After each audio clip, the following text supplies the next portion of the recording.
Welcome back, everybody, to the Sharpshooter Sports Talk. I am your humble and gracious host, Mr. Brinsky Sharp, on the ones, the twos, the threes, the fours, and the fives, and the six. Appreciate everybody being in the house tonight. Good to see everybody. I know more is coming, and just appreciate everybody just showing love to the pod as always. And of course, you already know I can't start off the show without introducing the fellas. Uh, my dog, Alabama A&M former running back and graduate. I want to add everybody's brother from another, and show is mine. My good brother, Kosha. Much love to the broskies, my two favorite Auburn fans. You know what I'm saying? My brothers down there doing their thug thizzle. Good to see them. Good to see my broski Brinsky as always. Much love to everybody in the Chizat. Oh yeah, man. Always good to see the people, man. We here to give the people what they want, man. Just got to give the people what they want, man. Appreciate everybody. But of course, this the SC season. The David Ruffin of podcasting. And the man with the master plan, the astronaut, he's all in one, ladies and gentlemen. He does it all. My main man, Tez. What's going on, brother? Man, what's going on? What's going on? Happy to be here. Oh man, that's always good. And of course, we got a special guest tonight, man. One of the hardest working people in show business. Don't know how to stop. My man from over there from the water cooler sports talk. One half of it with him and Marcus, the man with the master plan, and he's an Auburn fan. That's unfortunate. Our good friend Nicholas. What's going on, man? Chilling, man. Chilling. Appreciate you so much for having me. Appreciate it. Yes, yeah, man. And Tez may have an announcement today. I heard him say it on your show last night. I didn't want to see will he say it again for the people. But we're gonna find out later on. We're gonna see. I'm gonna save it for later. Just see will he say it again. So I'm not even gonna spoil it, but I'm gonna let him say it. But of course, everybody, man, appreciate everybody coming in here. Let's see who up in the chat. Of course, Kimberly up in here as always. Good to see you, man. You know, got that Sharpshooters logo, man. Y'all use them emojis. Show them emojis off. Latoya, what's going on? What's going on? Steven, good to see you, brother. Good to see you. Steven. Who else in here? DSGB. Yeah, man. Always showing love, man. Another one of our favorite Georgia boys, man. Always showing love. Who else we got in here? Larry Lodge, what's going on, brother? Roll Tide, good to see you. Oh man, our good brother Chat, what's going on, man? He a Tennessee guy, but it's all good. It's all good. Good brother, man. Good brother. Good to see you in here, man. Who else we got in here? Because I know everybody gonna make their way up in here. Anitra, what's going on? What's going on? Oh, we get invaded by all these Auburn fans. I don't like this, man. Got Travell over here, man. Oh man. Where the road spray at, man? Where the road spray when you need it, man? Because I don't like this, man. Too much going on. Who else in here? Oh man, come on. I appreciate it, man, but come on, man. I'm not saying that. I'm not saying that. I appreciate you. I appreciate you. I appreciate you. You know what, man? Just for that. You know what? Just for that, man. I even got sounds now, man, for all this nonsense. But he's got his own money. And baby, when I tell you he's got his own money, I mean the boy has got his own money. Man got his own money. He got his own money, man. Appreciate $2 because I am not gonna say that. You would not get it out of me. But also, I want to let you know at the same time. Bateem, everybody get your roll on. Everybody get your roll on. Everybody get your roll on. Just every time, man. Anytime. That's for my Alabama people, man. Just for the disrespect, man. I got to get my sounds up, man. KB and Piano Man showing out, man. I got to catch back up, man. But appreciate that chat, man. Appreciate it, brother. KT. I'm strolling down. Miss Susan, what's going on? What's going on? What's going on? Good to see you. Our brother Dwight up in this thing, man. What's going on, brother? What's going on? Man, we got a packed show for y'all tonight, man. Got a packed show. Hopefully, one other person coming or whoever else coming. And of course, Miss Alabama State herself. KT, what's going on? I hate to say those words out loud, but hey, you're here. Our girl. Yes. Trapper Pernell, what's going on with you, brother? Good to see y'all, man. Good to see y'all, man. We're gonna get right on into it, man. We're gonna get on right into it, man. I got sounds for y'all, man. May have some more sounds in the near future, but I got a few of them. I wanted to do that one last show with the Shannon Sharp one, man, for all my Alabama fans. But of course, we're gonna get right on into it. SEC Media Day, of course, they dropped their preseason the preseason media day teams, all SEC. This is the first team. I'm guessing they only did one team or two teams, first or second team, but this is the first team. Any surprises on here that shock y'all so far? Anybody that surprised you that's not on here? It's just preseason, I understand, but it's just something for us to talk about, something fun. Anybody missing, somebody they need to ask, or do you expect somebody to be up here before you get in? I am. I'm surprised that Garrett Nussmeier is not. Yes. Yeah, I was about to say that too. I was about to say that too. Over Lenore itself. I was like, okay, all right. Talk about it.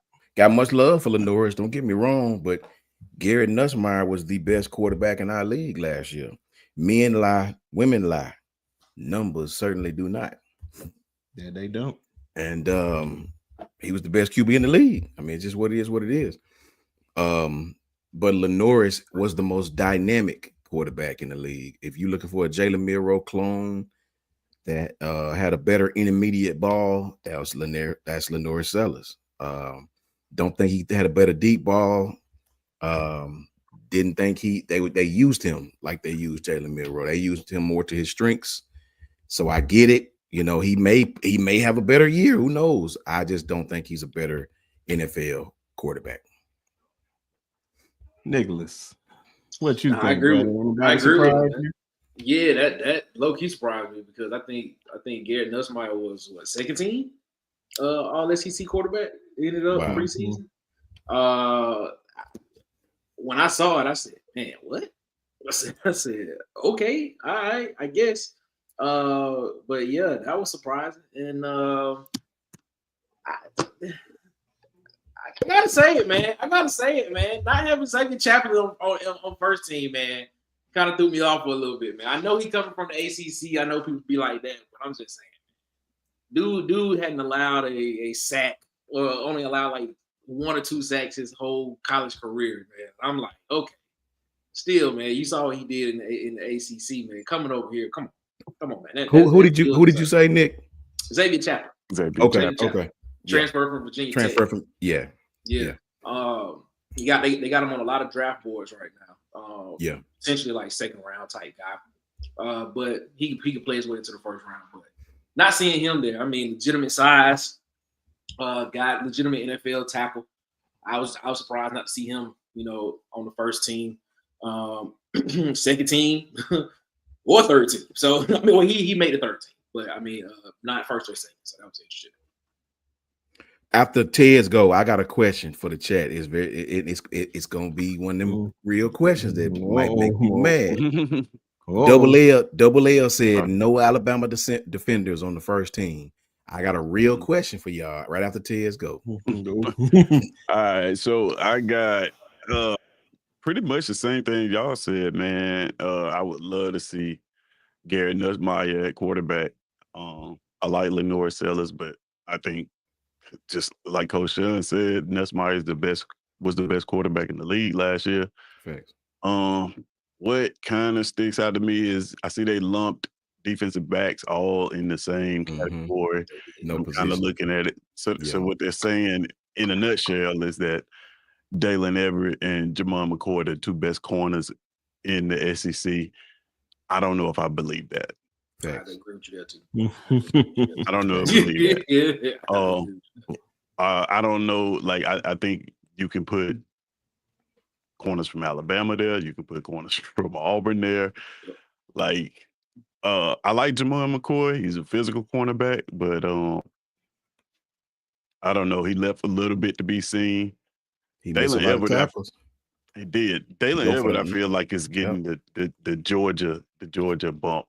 Yeah. The Georgia Bulldog tax. That's why he's appearing on there. Michael Taft, I had no problem with. KJ Bolden, I had no problem with. I mean, you could go in a different direction there, but yeah, I don't know if those are the two best corners. If that's what they're saying, in the SEC. Other than that, I have a question. How do y'all feel about? Because I'm looking at you got first team up here. I got first, second, and third team. I'm looking at it on my phone. But City.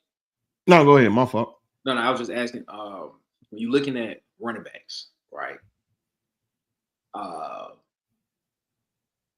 do y'all feel about the running back? I understand Le'Veon Moss, Quatravion Wiseman from Texas. Okay, all right. Jade Ott is on the second team. How y'all feel about that? Is this the second team? Is the second team list out? Yeah, they got second. They got first, second. Okay, well, I download it. I put it up there. My fault. I'm about to say, let Coach Sean get that question in, and then we'll go right back to that, Nick. Patriot Life. What's up, broski? Ron, what's going on, brother? I asked that question for a reason because it was reported that no Auburn running backs were on the list even to be voted for. That's a good thing. Wow. That's rough, bro. That's tough. That's tough, man. Wow. Is Texas running back that much? That's my question. He's pretty good. I'm being real now. Le'Veon Moss. Okay, I ain't got no problem with that.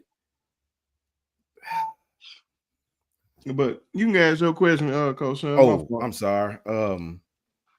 Double L said no Alabama running backs on the no Alabama defenders on the defense. Now here's a serious question. Take your fandom off now. This is a serious question because I know the answer and I'll tell you the answer, but I want to know how many people to check. Did anybody now think about it before you answer? Think about all our defensive linemen.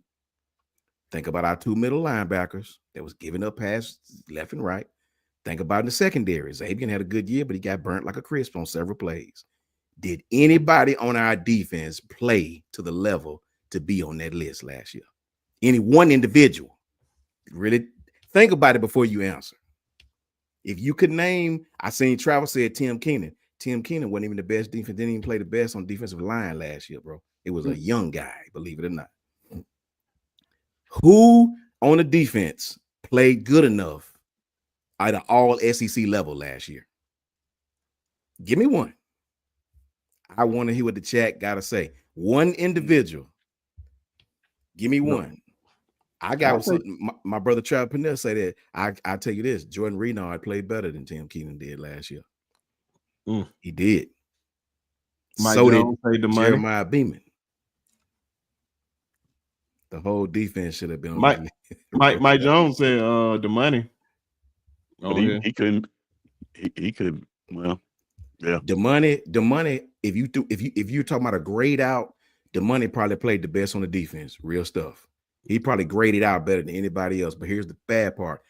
It was his first full season. They didn't really give him a lot of respect, and then nobody really challenged him deep for South Carolina, right? So he didn't really get an opportunity. I think the money will get the credit this year. But now Deontay Lawson was getting ran clean over, smooth over. Right, he was taking himself out to plays.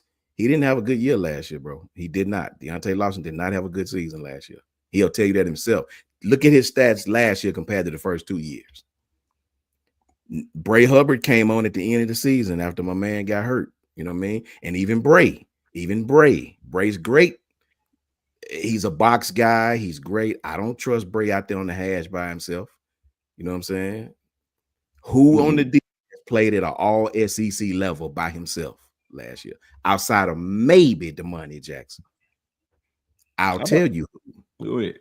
no damn body. And that's the truth. The truth is in the details of it, man. Right? I'm telling you the truth. We didn't have not one player that played at all SEC level last year. That's just the God honest truth. The run game was terrible at times. The pass game was terrible at times. We really didn't put it together at all, man. Domani Jackson may have had the best season of anybody on the defense because he didn't get beat a lot. He didn't get challenged a lot. I would be willing to bet you he graded out better than anybody on the defense. LT Overton had a decent season, but it was not an all SEC season. Almost getting a sack is not a stat. You know what I'm saying? So that's just the truth, man. You can be mad if you want, but everybody that I saw on that list individually had a better season. Give or take running back, like Nick just said, and give or take cornerback. I could argue that no Bama player deserved to be on that list. Well, they gave it to y'all on the second team. Nick, I ain't gonna lie to you, man. Your mic is not on. It is on. Yeah. I don't know if it's on, bro. Thank you, bro. I'm trying to tell him, bro. He ain't listening to me. Are you serious? Like when you just hit it, it didn't do nothing. I'm trying to tell him, like, man, you don't sound. No, check your settings, make sure. Sound like you're on the computer in the background. Yeah, like the back like this. Like I can hear you good though. But he said, "Can you hear me now?" Parker played well, but Parker did not play at the all SEC level. Yeah, I still can't hear me. Okay, gotcha. I can give you 3 teams that was moving Parker like a sack of potatoes, picking him up, moving him. God honest truth. He played well. He didn't play bad. You know, JJ is right. He didn't play bad, but I'm talking about all SEC, meaning you were the best at your position in the whole conference. Now I said, looking back at the list, now I said I can possibly, let me see. I would have put the money up there over McCoy. Yeah. You could. I think Dalen Everett definitely belongs up here. I believe Micah Tapp belongs up here. KJ Bolden belongs up here. Those 3 are lots to me. McCoy, you could put no money and have a real argument. That's the truth. Yeah, right. That's the truth. Between him and McCoy. Jay Slaughter, I can't really say because I don't watch Florida center. Who on our D line had a better season than Keldrick Faulk? Oh no, but the whole D line shouldn't even be together. That D line right there is filthy. Now. Who on our D line had a better season than Colin Simmons or Dylan Stewart? It shouldn't be no debate. Come on, let's keep it real, fans. Let's keep it real. It shouldn't be no debate. That whole D line is just nasty. Yeah, just the God honest truth, man. With the linebackers too, Anthony Hill Jr. lock, CJ Allen lock, Weeks. I'm about to say pretty much a lot. Had over 100, almost 130 tackles. That's insane in college. Yeah. But what you were saying, well, you still working on your mic, man. My fault. It doesn't sound better? No, you still sound like it's not on. Okay. All right. Give me a second. Oh yeah, man. We'll hold it down for you for a second. And we'll get to the second teams and all that. Let me change this up. Bam. But outside of that, man, of course I know they put Cam up there to just they expecting him. They basing some of it on last year projections and all that this year. Lenore Sellers felt like the only one out of place. They have real high hopes for him. Eli Stowe. Yeah, I'm about to say easy. He's definitely with the white crazy. Right. My fault, man. I'm all over. It sounds like you're talking from a school. White crazy, man. Oh man.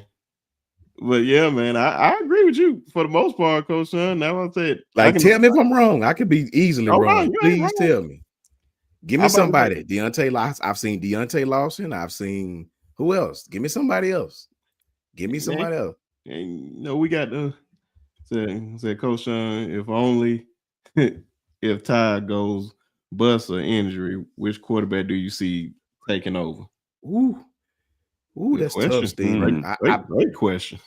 It's a great question. I mean, I honestly don't. I mean, we could all say I really don't know, Steven. I mean, we would all think Keelan, right? If he got hurt, Keelan would go, right? But I don't know.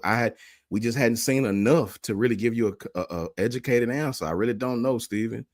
I would assume Keelan would be in there, right? I would assume based on what we saw in the spring, you know. I think Nicholas is right on schedule. I think he's back on. I'm good. We good? There Finally. you go. Hey, man. And what I told you on the phone last night, man. Thank you for listening to me. Got it good. We straight. We good. Yeah, man. No, man, you good, man. But say what you about to say. I'm about to I think pretty much for the most part, the whole first team outside of Lenore Sellers is pretty accurate for the most part. I don't really see nothing I can make a case for the money for McCoy's spot, but I'm not going to. Anthony Hill Jr. is the best on that list. You said who? I think Anthony Hill is the best on that list. I think that's a lot. I think that's a lot. That boy, and Caden was, believe it or not, if you go look at his interview, he said Caden Proctor was the best lineman he went against. Caden pancaked him a few times. Now, run game, Caden is a killer. Run game, he put him on his back, like on his flat back a few times. But he got Caden on that pass rush a couple times as well. I'm getting this second team ready for you, Nick. But you can go ahead and say what you would just say. Go for it. I know he forgot. I was so worried. You were saying something about the running back. Yeah. Okay, yeah. I was saying. I know. Coach said when he was saying who on the first team, but I was like, they gave it to y'all on the second team though. Like, it's four Alabama players on the second team. Tim Keenan, LT Overton, DeMoney Jackson, and Deontay Lawson. Yeah. It's gonna. God, dog, bro. Yeah, I don't see Dante being on there just by the injuries this year. It all depends if he come back early. We're gonna see how that goes. I'm not sure. I'm just saving that. My bad, y'all. A little unprepared. I should have known they had a second and third team. That's on me. I had no idea. Yeah, I'm about to it's about to come up right now with the very first one I pop up with. What is this one? This one is, I think this is the offense with Gary Nussmeier now. Hopefully y'all can see that, man. I literally just screenshotted this off my phone. Oh, that's fine. But yeah, I see Gary Nussmeier. They put Jake Ott out of Cali. That's now about to play for Oklahoma on there. Yeah. I believe he can be the best one out the conference, to be honest. You know who's surprisingly not on this list on either one of these teams? Noah Thomas. Wide receiver transfer from Texas A&M to Georgia. Kind of surprised he's not on this list, to be completely honest with you. I think he's going to have a big year at Georgia. Why you think that's a surprise? Kind of surprised he's not on the list, though. I mean, because I'm just looking at what Georgia's going to be moving forward this year on the offense side of the ball. I think he's going to be a very big, the biggest part of their passing offense, and just not even seeing him on the list is just kind of surprising to me. I don't know. I know Oscar Depp can live up to expectations this year. This second team is not that bad. It's not. I like it to that first team. Like I think the second team is better at quarterback. I think that Jaden Ott could be a first team for sure. First team is definitely better at receiver. Tight end, it may be a push between those two guys. Yeah. Then the offensive line, like you said, I don't know much about all the offensive linemen for Florida, but yeah. I think the second team defense is the first team defense is where I see the biggest gap at. It's some ballers on that first team defense, man. It is straight up. My fault. That's the offense. This is second team defense. Tim Keenan on there, LT Overton, like you said. Harold Perkins, they have him listed at linebacker, so I expect him to play at linebacker. Who else on here? Coming off injury. Interesting. Cedarian Perkins. I'm not gonna lie, I believe he's gonna be first team. Yeah. I agree. That's one recruit I wish that Alabama guy because I remember when it was down to Ole Miss and Alabama. Suntory? Yes, Interior. Satarian Perkins. Yeah. Will Lee. I'm not sure who he is, but I expect Desmond Ricks out of Texas A&M to have a big year. He used to play with us at Alabama to have a major year. So keep an eye out on for him. But of course, move on to no Auburn players in the second team secondary is robbery. That's crazy. I mean, who would you put up there? Jay Crawford, Rayon Stratton. Probably Jay Crawford, maybe Strader. I'll put Jay Crawford up there. It's no way you have the highest rated freshman defense in terms of secondary play last year, and they don't make at least second team all SEC. It's mathematically doesn't make sense. Especially over Will Lee. I don't think he was the best DB on his team. That's why I say I believe Dez Ritt's gonna be over him. I agree with you on the Crawford point. Definitely agree with you on the Crawford point. Of course, third team, we got who I believe could be second or first team Arch Manning. See, bro, but hold on. Here we go. It is just go skate by that. Like here we go. Now, this was the show stars, ladies and gentlemen. This was the show stars. No. So hold on, bro. How do you put Arch Manning at third team All SEC? Like how? If this dude was named Arch, if his name was Arch Janning, no relation to the Mannings, this dude would not be no third team quarterback, bro. What did this kid do any more than Texas A&M quarterback, any more than Ole Miss's quarterback to be on this team? On this third team All SEC. What? Explain. Any more than Georgia's quarterback.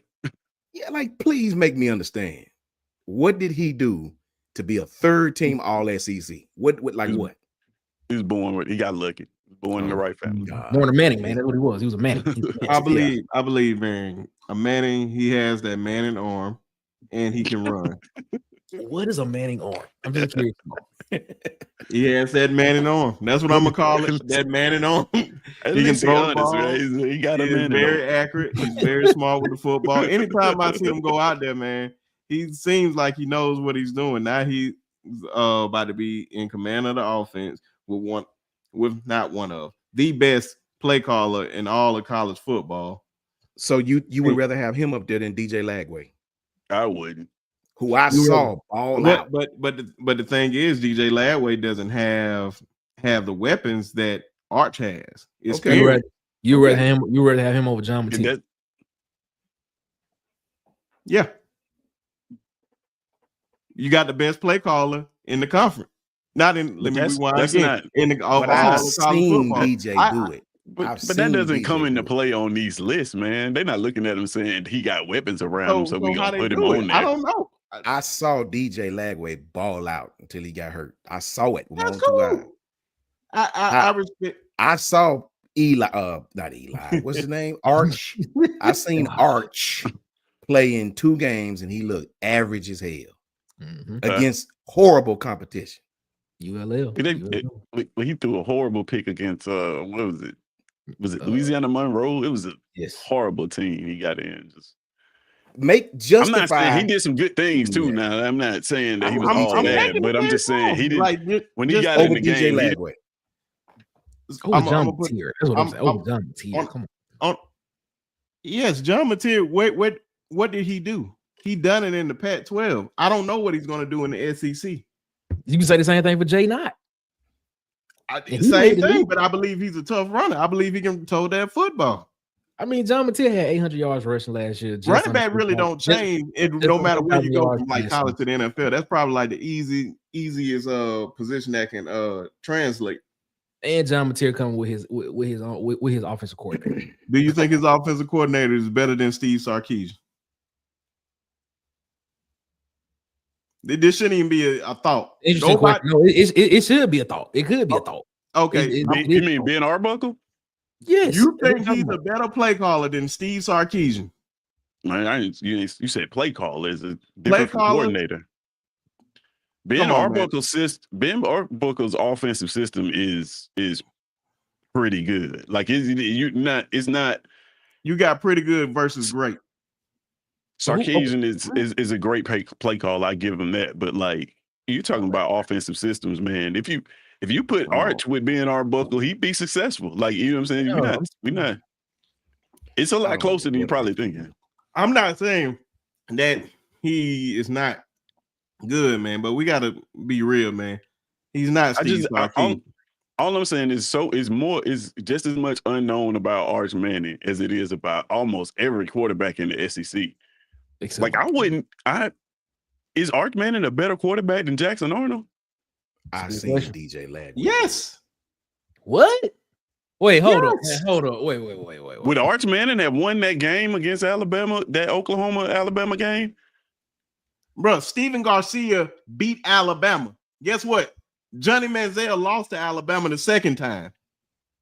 Who is a better quarterback? Steven Garcia only had one good game out of his whole career. I'm not going based on you beating somebody. You're saying if you beat this person, that's situational football. That don't mean you're better than somebody. Guess what? Nick Foles is not better than you. Reach for Steven Garcia. I'm going by what you was trying to say. I know where you were trying to go down. Just because somebody beat somebody. No, I'm just saying, what I've seen them play. I've seen entire season, 2 entire seasons of Jackson Arnold. I have only seen Arch Manning in spot duty. And I've seen him do bad against bad teams. I've seen him do some good things, but not enough for me to just, from the eye test, say he's going to be third team All-SEC. Jackson Arnold? I hope you don't say that Alabama game because it was the defense. I mean, you got look. You look at what Jackson Arnold did his first year at Oklahoma, man. He was. I mean, do I need to get somebody from Oklahoma up here to tell you how bad Jackson Arnold is? Nah, bro. But that's the point. You can't get nobody up here from Texas to tell you how bad Arch Manning is because he hasn't played. Oh my God. You don't know what you're getting from him. It's like Coach Sean said, if his last name was Smith, we wouldn't even be having this conversation because DJ Lagway will be up there. Yeah. How do you here's my question. Go ahead. How do you put him over DJ Lagway? How? You're basing it off what you think he gonna do? A lot, to be fair, this preseason poll is thinking what it's gonna end up at. Okay. Now I think we all agree Lenore Sellers on the first team is a little outrageous. That's probably what's throwing the list off. Yes. Be honest. You should be more upset with Lenore Sellers over DJ Lagway more than anything. That is more egregious than that, and I can say that. But I'm going by what we got: the best play caller in college football. He's going to have some of the best receivers in college football. Ryan Wingo is going to have a tremendous year. Book it. You're going to have CJ Baxter back. You're going to have I forgot the guy name just that quick. The one that started over CJ because CJ was hurt. Facts, Eric D. Yeah. I know they're getting on me, man. I ain't even looking at the chat right now. I'm gonna go to it in a second. They're putting Arch on the third team All-SEC list. But you gotta see. Only thing I'm saying, man. Only thing I'm saying is you got the best play. You have the best play caller in sports with all those weapons and Arch as your quarterback. Okay. And he sat down for 2 years. Sat down for 2 years to learn the offense. Nah. So why isn't Ty Simpson on this list then? No. I can't speak for Ty. Ty hasn't had the same. He's got an NFL coordinator coming. He's got a ton of weapons. Coach Cole. Receiver room is crazy. Running back room is crazy. Offensive line is improved. Because you can't use weapons as a reason to put somebody on this list. We're talking about Arch. What does he bring to the table? I don't understand how you put Arch Manning over DJ. Man, welcome to the table. My man with the master plan, he in the studio. Coach God. Yes, that's a real studio. I don't care what y'all say. Y'all don't know what. My man down there in good old Selma, Alabama, our good brother, Coach Carl. How y'all doing, man? What's up, Coach Carl? Coach Carl, give us some clarity right quick. My boy Brinsky is making the case, and I love it, for Arch Manning to be on the third team All-SEC preseason list. I said, how do you put a kid who's played 2 games over somebody like DJ Lagway, who, if he had played in the rest of that Georgia game, Buddy, be careful. A strong arm, great offensive line. Got some weapons in Florida. DJ Lagway was a monster. He very well may be talent-wise the most talented, all the tools in this conference. No argument. You know what I'm saying? How do you put him, Arch Manning, over DJ Lagway for third team? If his name was Arch Stanning, those facts, would he be there on the third team? You there, Coach Cole? No. Clearly. Yeah, I'm here, man. Yeah, I'm here. Oh, go ahead. I don't know what's going on. Oh, yeah, man. It look like you lagging behind. Something going on with my computer, man. So, but yeah, man. If his name was Arch anything besides Manning, he wouldn't be on the third team, period. Only reason why Arch getting those type of publicity, man, because of who his uncles are. Not even because of who his daddy is, just who his uncles are. The guy had to start with 2 games against inferior opponents. Yeah. So that's what I was saying. Like, if you're gonna get somebody that kind of publicity, why wasn't Simmons? Simmons is like outside of DJ Lagway, Simmons may be the second talented kid in this league. And like, Simmons proved that he can ball and against Georgia. Think about Georgia. He proved he can ball. So Simmons proved that he can ball. Arch Manning proved that he can put up numbers against inferior opponents. But by him being the last name Manning, he getting all the credit, he getting all the hype, all the fame. You know, me personally, I wouldn't put Arch Manning on the 4th team if there one. Unless you go out there and prove it. I don't give a damn about Steve Sarkisian being the offensive guru he is. I really don't care about none of that until you get on that field and you go out there and prove that you can play football against big time competition. Yep. You don't deserve to be on nothing All American. In that case, okay, Ty Simpson have all these weapons in Alabama. Fact. Why he's not on the list? DJ Lagway got all those weapons down in Florida. Why he ain't on the list? And he did it till he got hurt. Simmons over there, Ole Miss got all the weapons. Why he's not on the list? Marcel Reese. Yeah. Sky now and then Texas A&M. Why he ain't on this list? You got so many quarterbacks that could be on this list before Arch Manning. I can exclude Arch Manning because neither one of those proven themselves to do anything besides play against inferior opponent. But those other names that I mentioned, why they're not on the list of Arch Manning still. Arch Manning getting all his shine because of who his uncles are, man. And their last name carries a whole lot of weight. I said that earlier. If it wasn't the last name Manning, he probably wouldn't even be on the NFL radar right now. But being in his last name Manning, they got him high on the NFL radar. So everything is about that name. And for me personally, man, I hope the kid don't come out there and suck. I really hope he don't, because if he does, it's gonna affect the Manning's name. And I really don't care if he go out there and he have a horrible season. By him having the Manning name, they're gonna say it's in his DNA, and he'll get better at one point. He may go to the NFL and play 15 years and be a backup. He's still gonna be a Manning. They still gonna take him. They still gonna think that he has it, and he may not have it. But I know he has some wheels. I just don't know if he has it. That kid, I don't know if he can have the arm. They're gonna make sure he win the Heisman. Trust me, guaranteed. That's the reason why. You want to know why they're gonna make sure he win it? Because he's gonna have the last name. He's gonna have the best offensive coordinator. He's gonna have the best. He's gonna have the best offensive coordinator, and he's gonna have the best. But who we ought to say that Steve Sarkisian is the best offensive coordinator in football? Who you taking over? I'm not saying I'll take anybody over him. I'm just saying who are we to say that he's the best? I mean, you still got Gus Malzahn. That dude is a genius. Not even close. That dude is a genius, man. Gus is a genius. But the difference between Gus and Steve just get into his little bag, and Steve know how to do stuff. He know how to create different plays on the fly. But if Gus is in his bag, I don't think Steve Sarkisian can coach like Gus can on offense. If Gus in his bag, Gus got stuff, man, that you won't normally see. Sarkisian has all those wrinkles and in those motion, those jets and all this, but Gus comes straight down here at you and make you stop it. If you can't stop it, he gonna run it down your throat, and then when you start mixing the box, he gonna start dumping on top of your head. Sarkisian is a whole lot of little trickery. That trickery cost his ass in the Ohio State game, trying to be playing the place pretty. Gus wouldn't have got not one damn time.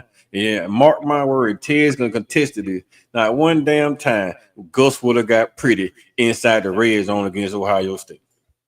No, so you tell me he would have ran right up the back of the center. He would have ran right up the back of the goddamn center every single time. You would have stopped Gus 4 times. Steve Sarkisian got pretty and cost them a damn national championship last year. So I really don't want to say he may be the most creative mind right now. That's still because Chip Kelly's gone too. But I don't really put him on. I want to say he's the number one. I know one. Counter action, play action, vertical stretch game. Give me Ryan Grubb, Washington. Give me that Ryan all Grubb. day. Ryan Grubb in Washington. Damn that RPO orbit motion stuff. Give me Ryan Grubb, counter action, trap. Give me that. Ryan Day in Ohio. I mean, you still got boy out there in USC. There's some minds out here, Brinsky. You just can't just go out there throwing out them damn strikes like that to Steve Sarkisian because he's a Bama guy. It's a lot of brilliant minds out there. I mean, what's his name? Garrett Riley. I wish we wouldn't talk about Garrett Riley. My fault. Go ahead. So who no. I wish we weren't talking about Arch. And if I just said Steve Sarkisian is the best play caller, we would not be having this argument right now. Y'all, I love Steve Sarkisian. I love I'm too concerned. I love him, but I just can't say he the absolute best in college football right now because he can draw some stuff, Brinsky. He the one that's championship for us. He done did a whole lot, but it's still some brilliant minds out there. He wasn't the first guy. He wasn't the first guy Nick Saban wanted. You think about that, Ryan Grubb. And guess what? Nick Saban wanted Lincoln Riley, little brother. He wanted Lincoln Riley's little brother before he wanted Saban wanted somebody doesn't mean he's right. Guess who else we had? He chose Bill O'Brien by default. Why? Because Lincoln Riley little brother went to Dabo. But was that a good choice? Did Quinn Ewers make a all SEC team this year? No. No. And then he has some Sarkisian. Bro, that's one quarter. So do you think that Archman in this year will outperform Quinn Ewers last year? Yes. The name Archman will outperform. The name will outperform. Okay. If Archman has the same stats as Quinn Ewers, Archman is gonna be an All-American. That's fact. That's what I was talking about. He could throw for 2,000 yards and 20 touchdowns. They're gonna have him in. He's gonna be All-American. Yeah, they said gonna hit 30, at least 30 plus touchdowns passing. You heard it here. Well, I mean, if you look at the schedule of Brinsky, he should have 40. I believe. But we acting like that schedule, like they don't have tough places to go. They literally going to Ohio State. They literally going to Georgia. They literally that's going probably to gonna be Ohio State. Probably gonna be they touch the game until they play Georgia. They're gonna have some tough games, man. But they got 3 games where they could possibly lose. After that, they have none. Everything else, Florida, Florida, right?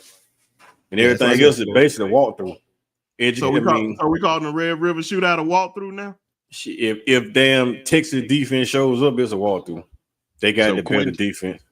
Quinn Ewers 3,400 yards, 31 touchdowns, 12 picks. If Manning do that, they can have him as a first-team All-American. With those stats, Quinn Ewers should have been a second-round draft pick. Now Manning probably he gonna outrun him now for sure. They don't base stats on your draft. Where you I'm just saying draft with those stats, right? If Arch Manning had those stats, Arch Manning going number 1 in the draft. Period. But Pro Football Focus gonna have him as the best quarterback ever seen. Oh my. They're gonna set Manning up for success. They're already trying to do it already. Yeah. They know he's gonna be the starter. They're gonna set him up for success. All I'm saying is, how do you put a quarterback who don't have any type of winnable wins as far as credible teams over a kid who was damn near undefeated until he got hurt. You know what I'm saying? Yeah. Who would have beat? I personally think they would have gave Georgia all they want until he got hurt his shoulder. I think he would have beat Georgia. That kid was slinging that rock. We'll never know. We'll never know. I know, right? But guess what? The knock on Ty Simpson is that he got a chance this year. Do you know if DJ Lab? Do we know his shoulder gonna be up there? No, we don't. You don't know that. You don't know that. So those are the. He is a little injury prone now. Yeah, that's the skepticism about that too, right? You got to factor in all these things. I'm just going by. You got the coordinator. I believe he's been in that system about to be 3 years now. He has the weapons. The defense may be a little off this year in the secondary, but I believe he got a chance, man. But this is what I wanted, man. This is what I wanted. It'll be a little off in the secondary. I think Texas secondary gonna be taking a step back, but that D line and that linebacker ain't going nowhere. Without a doubt. I got a rule. I don't put nobody on no list if I ain't seen them do it. Give a damn what. I'm not arguing. Yeah, that's me too. That's why when people talk about some such and such Ty better than Garrett. No, the hell he's not. No, he ain't. But Garrett started the whole season, bro. Garrett started the whole season, went through that struggle for a whole season, and Garrett might come back and have a year like Joe Burrow. Like we beat Joe Burrow down the year before. Next year, Joe Burrow came back and won the Heisman. And LSU wasn't bad because of their offense. LSU sucked because of their defense. Couldn't stop nobody. Just facts. Okay. What's going on, Nick? You look lost down there. We ain't talk about Auburn enough for you. Nah, man, I'm just listening to the conversation. No, I want to know since we got caught up in this. I think I didn't show the third team defense. That's the only one. I may ask my wife how she feel about Arch Manning. Baby, you know anything about Arch Manning? Man, let it go. Let it go. Hey, and when he go out there being All-American, don't be surprised. If he go out there and ball out Brent, I promise you I won't be surprised. I'll be surprised. I'll be surprised that he go out there and he struggle. Hold on, say that again. I'm gonna be surprised if he's not an All-American. Gunnar Stockton in that Texas game showed me more than I seen from Arch Manning all year. What did you see? And the crazy part about even in the game, I saw him go out and beat a top defense in the country. You saw him go out there and beat, or did you see the defense go out there and beat? Gunnar Stockton pretty much almost gave away the game. Gunnar Stockton made a lot of plays to keep him in the game too. Almost 250. Was 12. Yeah, he did. He made some play to keep him in the game now, Brent. You gotta get a little boy here props now. He did make some plays. What? But I saw Kirby go to Gunnar Stockton, and Gunnar Stockton won, and they still won the game. I saw Steve Sarkisian having a 6'5" Arch Manning with 2 damn yards on fourth down, and he did not get a ball to the 6'5" Arch Manning. I saw that. That's cool. Every coach made bad plays sometimes. But he said especially Kirby. He said he was the best play caller in football, though, right? You can't. I'll put it like this. I never seen Tony Gwynn bat 1,000 out his career. Man, nobody's bat 1,000. You gonna never see him bat 1,000, man. Come on, baseball is a failing sport. Everybody's not perfect. Nick Saban make mistakes. From all the best coaches in the history of college football, they make mistakes. I literally seen Kirby Smart put Justin Fields out there on a punt, and it was like 4th and 10, and you trying to run up the gut with Justin Fields in national championship game. I did see that.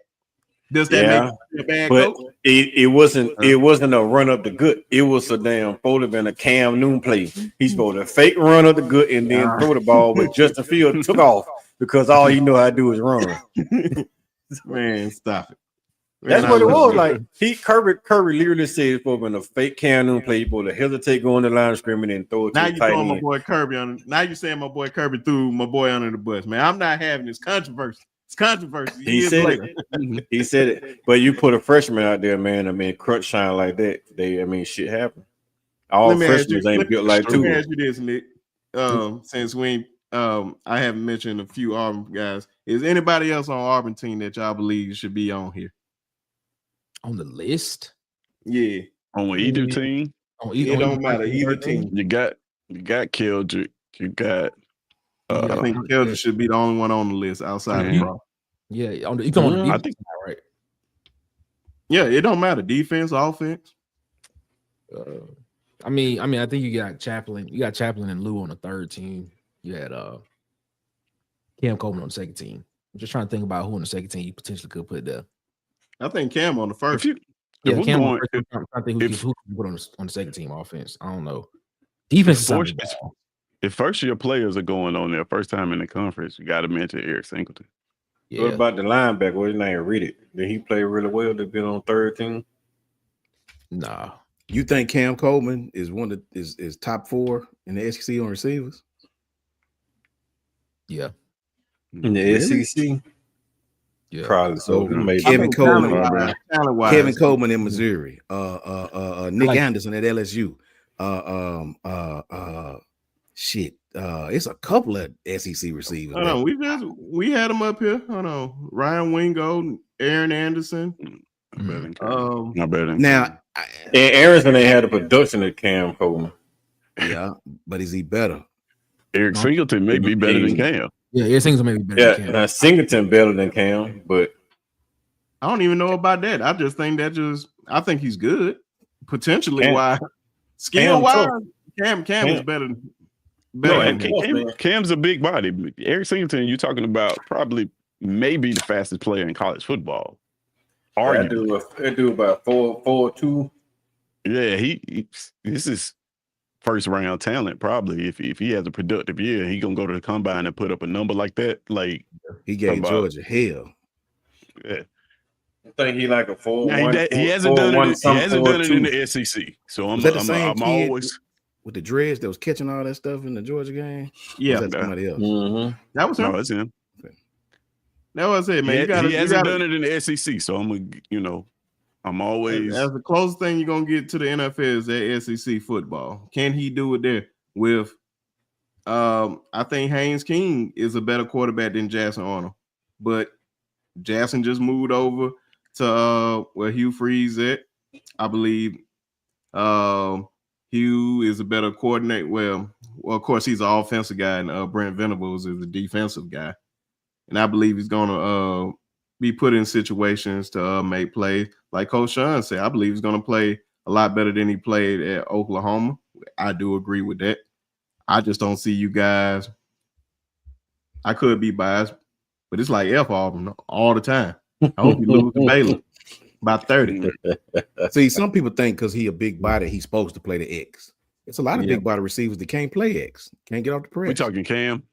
Yeah, I would play him in the slot like we did Jerry Jeudy. Yeah, I'll play him in the slot.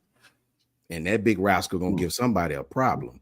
If you playing the X, you going against the best corner every game. I know he in a little bit of got a little controversy going on right now or whatever, but Malcolm Simmons probably should be at least 13. Hey, now I personally think, yeah. Now he a dog.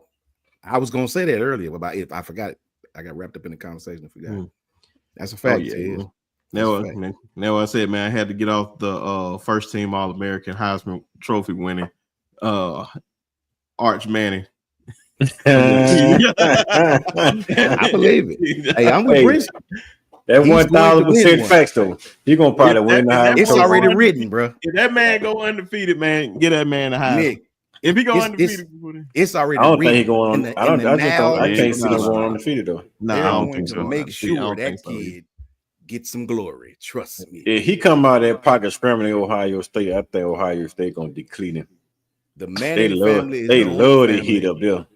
Look, they the only family that can get drafted by the San Diego Chargers and say, stand up on the stage and say, I'm not playing for them. Nobody gonna criticize you. Nobody gonna say nothing bad about you. And then you get traded draft night, and then you make them trade you. Let's switch teams, bro. So you gonna go to the Giants, and Philip gonna go to the. We gonna switch. Philip gonna go to the Chargers, and I'm gonna go to the Giants. The one thing that folks love to miss out that story, man, we keep forgetting like San Diego was like a dumpster fire. We seen what they did with Ryan Leaf. They didn't try to put nothing around. It don't matter. That just said, it does. It matters when you go. If you have that control, you don't have that control. That's NFL, man. You don't have that control. Manning. You know how many folks said I don't want to play for. Hold on. You think I'm gonna ask you this, and I just need a straight up answer. Do you think the Mannings are stronger than the Shield? Yes. Hell no. I do. Okay, then. That's all I want to know. Ain't nobody bigger than the Shield now. I think the Mannings tell the Shield what to do. I love this conversation. Well, I don't think they're bigger than the Shield, but we know are the in that instant right there, they wanted Eli Manning better than they wanted anything. They need to have both of those Mannings in there playing against each other. So when he said he didn't want to go to San Diego, they made it as he didn't want to play against his brother, and then they swapped it. If it was anything about that other crap, they would have stuck his ass down there. The Mannings are the Rothschilds. Go read up about the Rothschild. They run that. They are the ingrained royalty family of that NFL. No, nobody is bigger than the Shield. I don't care who it is. It can be Tom Brady himself. Nobody is bigger than that renegade. Mannings. How tall is Art? 6'5"? Yeah, about 6'4", 6'5". 6'4". Okay. Well, he got the measurables. I'm saying. All he got to do is just play good. There's no doubt in my mind he's going first overall. Oh, definitely. Listen, Eli Manning is a Hall of Famer, man. No, he's not. Now, we're not going to do that. Now, he's a Hall of Famer. Watch it. He's a Hall of Famer because he beat Tom Brady twice. Watch it. Hey. Watch he be a Hall of Famer. It's one man, and I'm glad that Prime said it, and it made a lot of controversy, but it needed to be said. This is not the Hall of Very Good. This is the Hall of Fame. There's a lot of guys that shouldn't be in there. I tell you what, it was some guys talking crazy. They're saying T.O. shouldn't have been a Hall of Famer, but they was one of the main guys that shouldn't even be in the Hall of Fame in the first place. That's stupid. T.O. should be a Hall of Famer. Oh, I know, but it was a lot of guys that had that gold jacket that Prime was talking about. Like, I don't know about you now. Speaking of Prime, come draft time, you're gonna find out the difference between the last name Manning and the last name Sanders. Oh, you and I want you to compare stats when it come draft time. Compare the numbers when it come draft times and look at the treatment. You think Art's gonna have down there 5,000 yard pass? I mean, they gonna make sure of that, bro. If he were to do that, he'd be first pick. 40 plus touchdown and 5 interceptions, man. If Art's gonna get 3 number 1 picks. If Arch Manning put up Shedeur Sanders numbers in the SEC, he's going to first pick. He gonna get the number 1 pick 3 years. He'll be number 1 pick 3 years in a row. Can we be real? Listen to what you say. It's facts. If you do that in the SEC, come on, bro. The SEC. Of course, you're right. He's the first overall pick. That's facts. But then at the same time, the Sanders argument, it was just Colorado. So like. Man, it's a lot of places. It's a lot of places, man. The draft is not based in. If folks just think stats will get you drafted, oh, let me get 2,000 rushing and 100 touchdowns. I'm first overall pick. That is not what gets you drafted, bro. You know how many guys that got drafted that had subpar? Just look at Calvin Johnson. Look what he did at Georgia Tech. Yeah. I know guys that had better stats than Calvin Johnson, but nobody was better than Calvin Johnson. Just because you got better stats than somebody doesn't mean you're better than somebody. They had more stats than Calvin Johnson, but Megatron had a really good season, man, with less balls thrown his direction, and he was on an option team. But you got that's a different though. That's a 6'5" jet, man, running down the sideline that can catch anything. That man ran a 4.3 something in the combine, man. You know damn well he was not going past first round. 6'5", 4.3. Oh, that was just like Julio ran 6'4", ran a damn 4.3, 6. You know damn well Julio was not finna go past the first round, not past top 12 in the draft. Julio is another example right there. What's my man name? That used to play at Arkansas. I think his name was Childs. Yeah, you talking about Josh Child had all them big stats, but he just ain't had a Julio hands and Julio speed. That's what I'm saying. They don't base it. That's a lot of people just think because you just gotta have these nice stats or whatnot. Like no, like Andrew Luck had good stats, but I know guys that had better stats than him, but they didn't have the measurables. They didn't have the eye discipline. Shedeur Sanders they didn't have the great stats. They didn't have the athleticism. There's a lot of things that go into a lot of that stuff, especially the potential. She said, answer my question. But since we keep talking about quarterbacks, you know, my man, I sent this to my man Coach Sean yesterday, and he couldn't believe it. But I'm gonna let him read it off, man. And I know we may disagree. Me and him not gonna disagree, but we're gonna see if anybody else disagree. But go ahead, Coach Sean. I'll make this quick because I want to hear what Tez and Nick got to say. Cam said that Jalen Hurts was not a top 10 quarterback because of the weapons around him. Cam is true. Cam know the game, bro. He played the game. He understands it. He knows the game. Every weapon that a quarterback has makes you better. That's true. It makes the team better. But let me explain something, bro. Jalen Hurts has taken that team to 2 Super Bowls in 3 years. It's only 21 quarterbacks in the history of the NFL. Go look this up. That's been to multiple Super Bowls. And 18 of that 21 are Hall of Famers, are going to be Hall of Famers. 4 playoff runs in 5 years, man. You know what I'm saying? At some point, you got to get a quarterback his just due. I can't stand when people say, well, he got this person. I watched Jalen Hurts make plenty plays for them when receivers wasn't catching the ball, when running game wasn't doing nothing, right? I watched Jalen make plenty plays. I watched Jalen go to the Super Bowl and lose and stayed out there and watched. To say the Eagles only are good because of the weapons, that means you could put in any other quarterback and they will do what they're doing now. I watched the Eagles with any other quarterback. I watched the Eagles with a $50 million Carson Wentz, I think his name was. You know, he was supposed to be the heir apparent king. Guess what? He had all these high-priced dudes, LaShawn McCall, all these dudes, and they sucked. They sucked. Jalen Hurts is a top 10 quarterback. And if you don't think he is, you lying to yourself, bro. You're lying to yourself. If you tell me you can give me 10 other quarterbacks who are better than him in the NFL, you are lying to yourself, right? Why do they say Jalen Hurts is good because of his talent, but they say Joe Burrow just because of college? Is that why? But Joe Burrow ain't good because of his talent. I seen Joe Burrow play when Chase went down. It wasn't very good. Didn't look good, did it? I saw Joe Burrow play, right? I seen him play. I seen Lamar play when my little tight end was down. Lamar was the second coming of Michael Vick, right? Pass game sucked. Utterly sucked. That's why they lost. Sucked. Couldn't beat nobody in zone coverage. All you could do is throw underneath all day long and run the ball. I seen that. Why do nobody say that about no other quarterback? Well, if they didn't have this person and that person, he wouldn't be winning, right? The only quarterback that I know of that has had the opportunity to prove that is Patrick Mahomes, because his best playmaker, he won a Super Bowl. His best playmaker left, went to Miami. Dude still kept winning. You mean to tell me if you take A.J. Brown off that receiving core and put some other receiver, Eagles still ain't gonna be good, right? I watched the Eagles get to the Super Bowl without Saquon. They lost, true enough, to the Kansas City Chiefs, but I watched them. Think about what I'm saying. They got to that same point without him. Do you see what I'm saying? So, come on, man. You know what I'm saying? And getting to the Super Bowl in the NFL is a big deal. Just getting there is a big deal, bro. So, and should have won it, Coach Sean. Don't forget that. I already know exactly. So for Cam to say that, man, I didn't agree with that at all.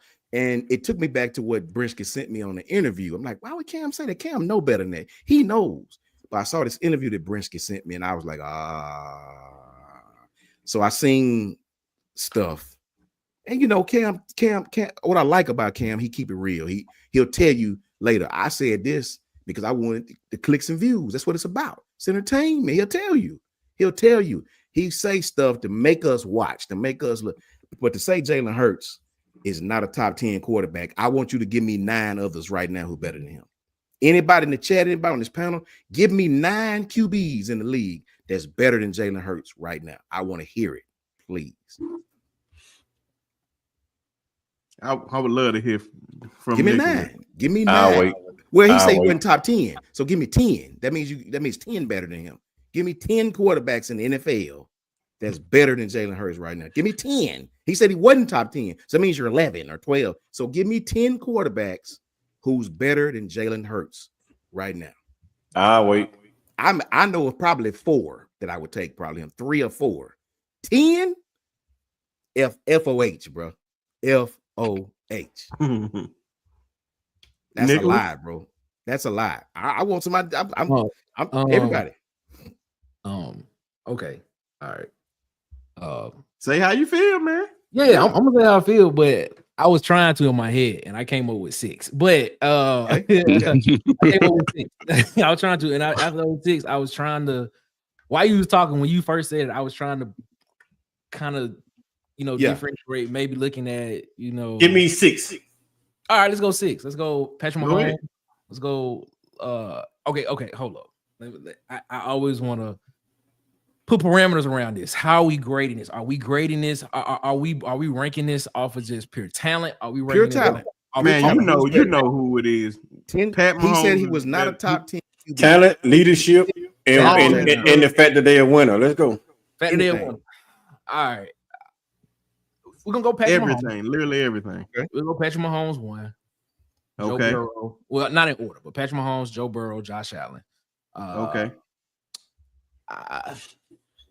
See, this is where it gets crazy. Stops right there, believe it or not. You can kind of, you can stop right there. I'll put Lamar. And the problem, you put Josh Allen up there, and I'll put Lamar, but I won't put Josh Allen before Jalen Hurts. But see, the thing, what have Josh Allen done in the playoff that Jalen Hurts had? Just for the sake of argument, let him put Josh up there. I'm going to prove a point. Here's the point about both of those guys. When you talk Josh Allen, we can literally sit here and say for a rule change, Josh Allen would have played in the Super Bowl and probably would have won that Super Bowl. If for an NFL rule, he would have actually got a chance to get the ball after the Chiefs did in the AFC Championship game. You can make that argument. Then you make the argument about Lamar. What's the argument as everybody has made about Lamar? Can Lamar win the big game? What was the best chance that he had to win the game? Had a chance to win and make it to the next part of the next step of the playoffs was last year. Yeah, dropped the ball. Had a running game. He had receivers around him. And he also had a former and 2 interceptions. And Patrick Mahomes, literally, just they kind of in the second half just was like, all right, man, we just gonna play. We just gonna play keep away balls is what they did. So I mean, if you want to put Lamar there, you can't put Lamar there. For the sake of argument, though, you got 4. Put both of them. Okay, all right. So Pat Mahomes, Josh Allen, Joe Burrow, Lamar. That's where it's gonna stop. Trust me. That's probably where it stopped for me. Who else you got? You said 6. You said 6. Is Dak better than him? I'm not saying it wasn't that. It wasn't that. I can make the argument. He was gonna say Jared Goff. No, I wasn't saying Jared Goff. No, he can't. No, Nick wouldn't do that. I was gonna make an argument. I was gonna make this argument for CJ Stroud. I was literally gonna make an argument for CJ Stroud. CJ Stroud. I think as a quarterback, as a passing quarterback. Leadership wise, I'm about to go to sleep on you, man. I'm about to go to sleep. If you gonna say CJ Stroud, I ready you say Jaden Daniels. If you're gonna say that, I mean, if you looking at, I would have took Jaden Daniels, but CJ Stroud, man, come on, dog. Come on, Nick. Come on. So you don't think CJ Stroud deserved to be in that conversation? Hell no. Top 10? No. He's in the top 10. I give him top 10. I think he's a top 10 quarterback. I don't think so. He be top 12. I ain't getting him down top 10. Who you putting ahead of him? Finish off. A second-year quarterback to have he had a second-year quarterback to have a great first year and a horrible second year. Exactly. Come on, man. No. Not that. I don't give a damn how talented he is, but he had a horrible second year. If it went from him, they win more games because he turned the ball over like a damn. Nico Collins out like for majority of the season. It don't damn matter. It don't matter. He still had Tate Dale. He still had 4 other receivers down there, man. Come on. They tore his whole leg off in this. Yeah, in the second half of the season. I just want you to finish these last 2 that you said is better. Okay, you know what? For the sake of argument, I'm gonna show you something. He said Jaden Daniels and CJ Stroud. Take both. I'm gonna make an argument for CJ for CJ Stroud and Jaden Daniels. I'm gonna make an argument for it. But I mean, Jaden Daniels, the year Jaden Daniels had, I would even accept Jaden Daniels. What about Matthew Stafford? Tell me that he in that time. For the sake of argument, coach, let him have both of them. I'm throwing out names. How many is that? How many is that? That was 6. He said it was 6. Okay. That was But 6. Those give were me- the 6. you got 4 more to go. You got 4 more to go. Let's go. That's what I'm trying to think. I'm trying to think of who else could be in the conversation that you could actually make an Yes, argument. help him out. Come on, that's your quarterback. That's your For the sake of quarterback. quarterback, CJ. I'm trying to do I it. don't agree with this. Off the top of my head and just see. I'm just saying 10 would you quarterbacks better than Jalen Hurts. I mean, would you put Baker Mayfield in the top 10? He's not better than Jalen Hurts. No. He's You not want to put better Baker than Mayfield in the Jalen top Hurts. 10? After we I did may- that, no. I might slip him in the top 10, but he Baker won't be Mayfield. better than Jalen Hurts. Give me Okay, Jared all right. Goff over Baker Mayfield. Okay, Right That's what now. I was saying. You could have said Jared Goff in the Jared top Goff 10. I is wouldn't have been mad. All right. My bottom line is there's We not just gonna 10 name Bro, all he the hasn't quarterbacks even that thrown got one pass Boy yet. hadn't You even- already putting The Cam boy Ward hadn't in. even stole a pass in preseason. Come on, man. Cam Come Ward. on now. Yeah, you bugging.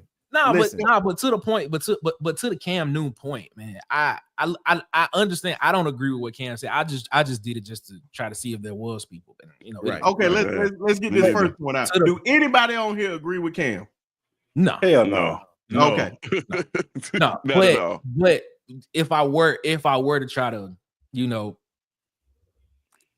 advocate for him, you gotta look at what Cam went through when he was in Carolina, man. Cam was the man. Like Right. the year Cam went to the Super Bowl, like Cam drug a team to the Super Bowl, bro. Like what? Hold on. What? Hold on. Wait. Wait. Yes, I mean you can talk about Luke Kuechly on the defensive side of the ball. I can agree with that. You can talk about Luke Kuechly Yeah. on you can talk about defense. Like listen. Let me make. I'm listening. My fault. Go ahead. Point. On the defensive side of the ball, that's true. But when you look at that offensive side of the ball, bro, besides the running game, who was he throwing the ball to? I don't even remember their receiver. Exactly. That's my point. Exactly. I ain't gonna lie. He had Kevin Benjamin. He had Do not say Kevin Benjamin. Kevin Benjamin was 270 pounds. Kevin Benjamin is your starter.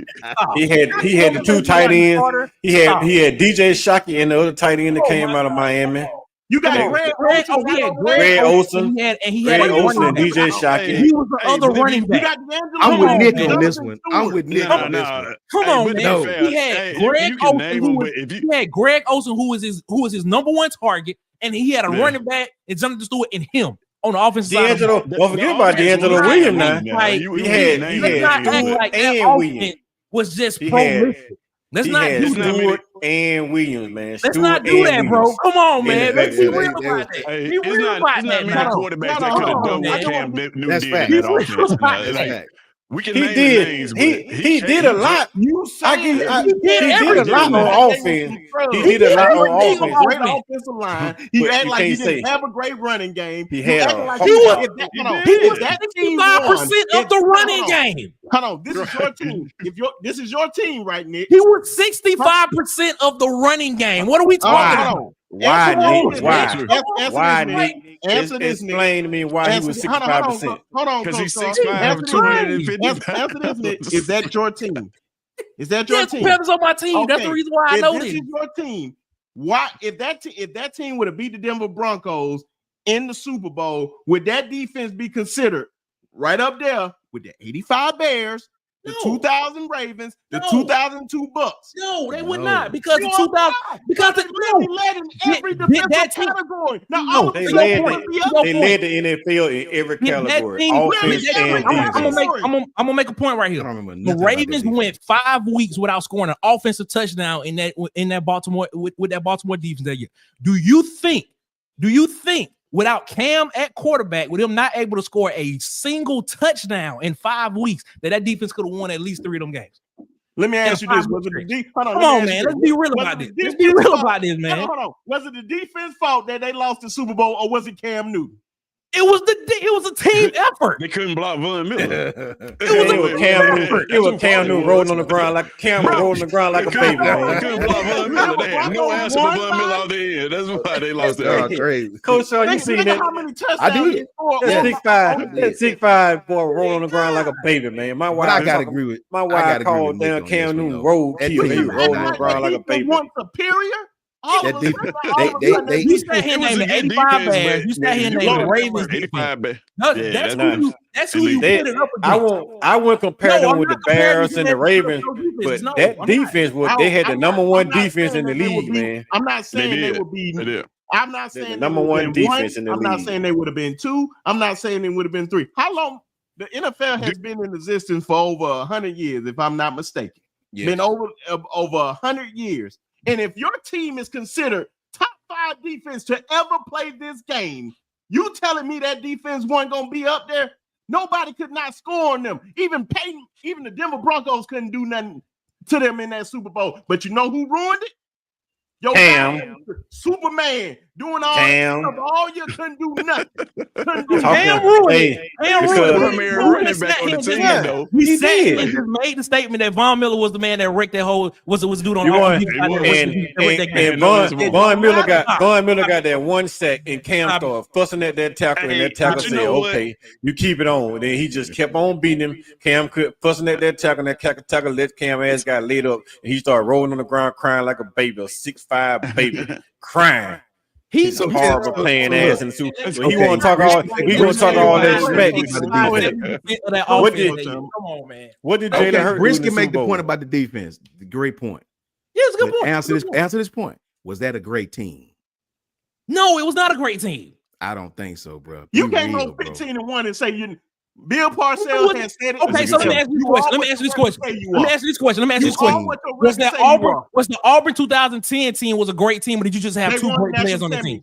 Yes. Was it a great team, though? They won. Was it a great team? They were undefeated. Was it a great team, or was Nick Garrett so dominant? They had a dominant defense, man. You had just no Nick Valley, man. They had Junior Road Green and all them goddamn boys, man. That team was fire. Junior Road Green was 2014. Come on, man.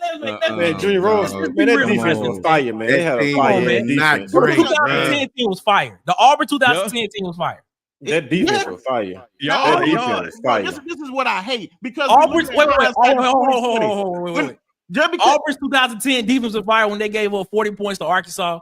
They had you got. I don't give a damn. Bama 2010 defense was good. Alabama Crimson Tide gave up almost 40 points. Oh my God! In the national championship game, Auburn had a great player that year. That was it. They had the world best player at that point on offense, but that defense, that defense was fire. Their defense wasn't giving no points all year.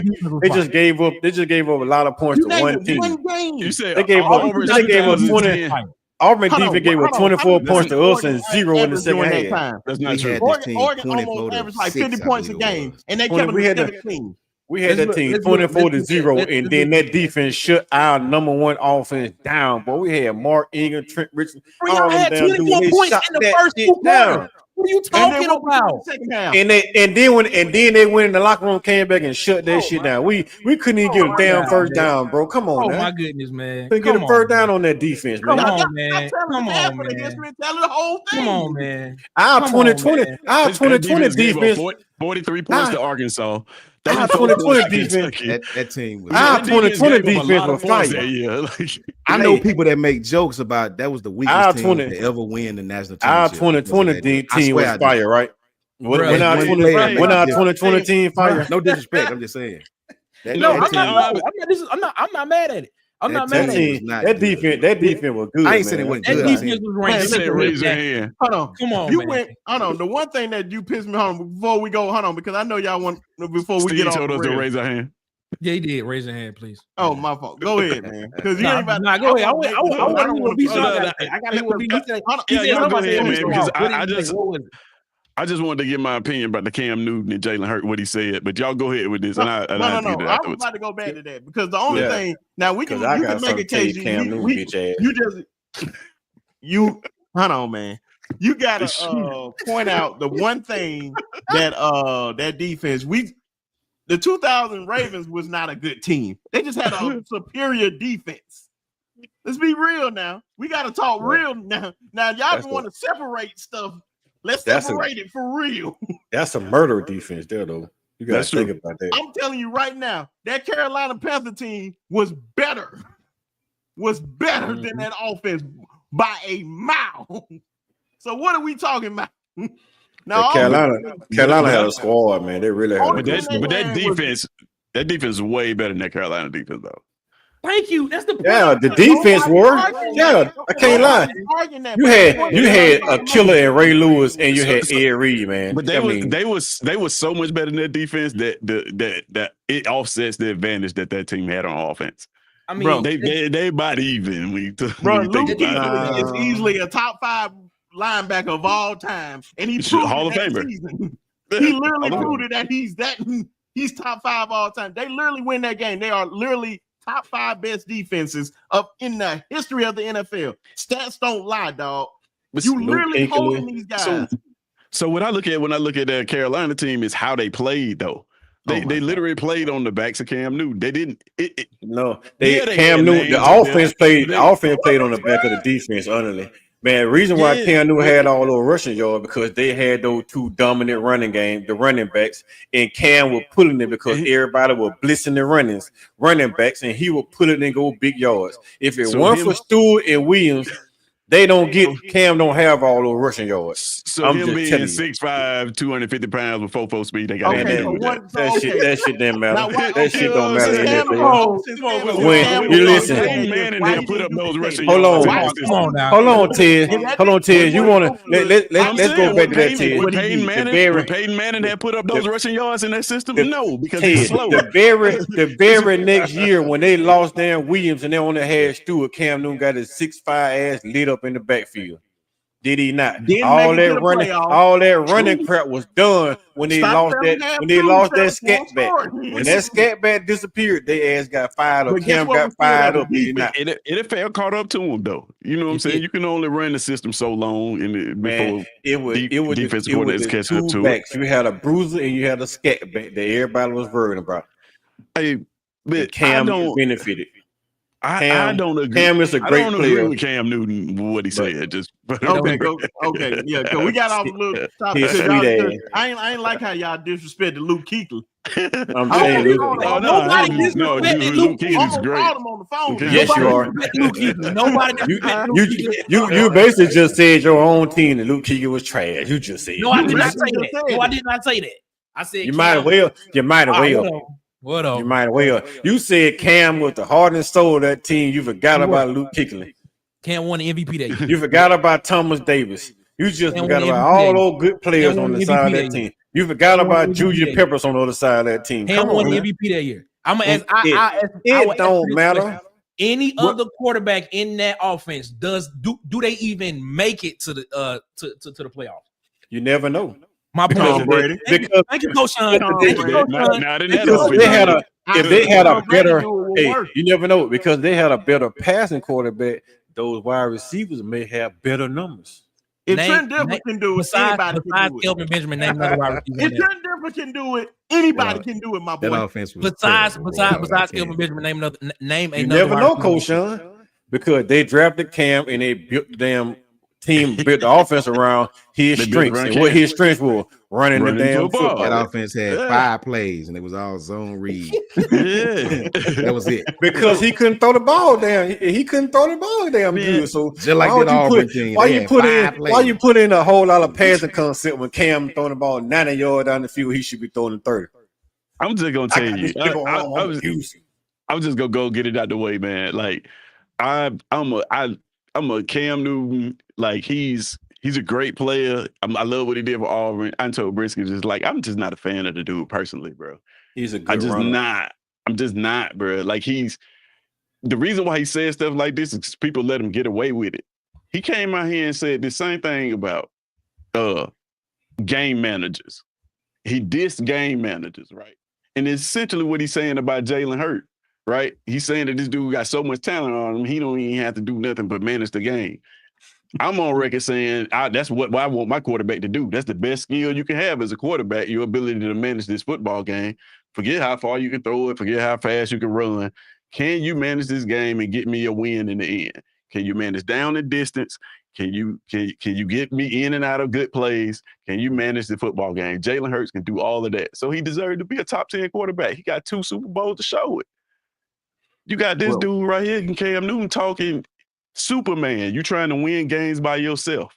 I said it before. Superstars win MVPs. Game managers win Super Bowls. Look at the list. Which one is remembered Well, it's more? a lot of MVPs that won Super Bowl. I believe all quarterbacks are game that's managers. true. Not all of them.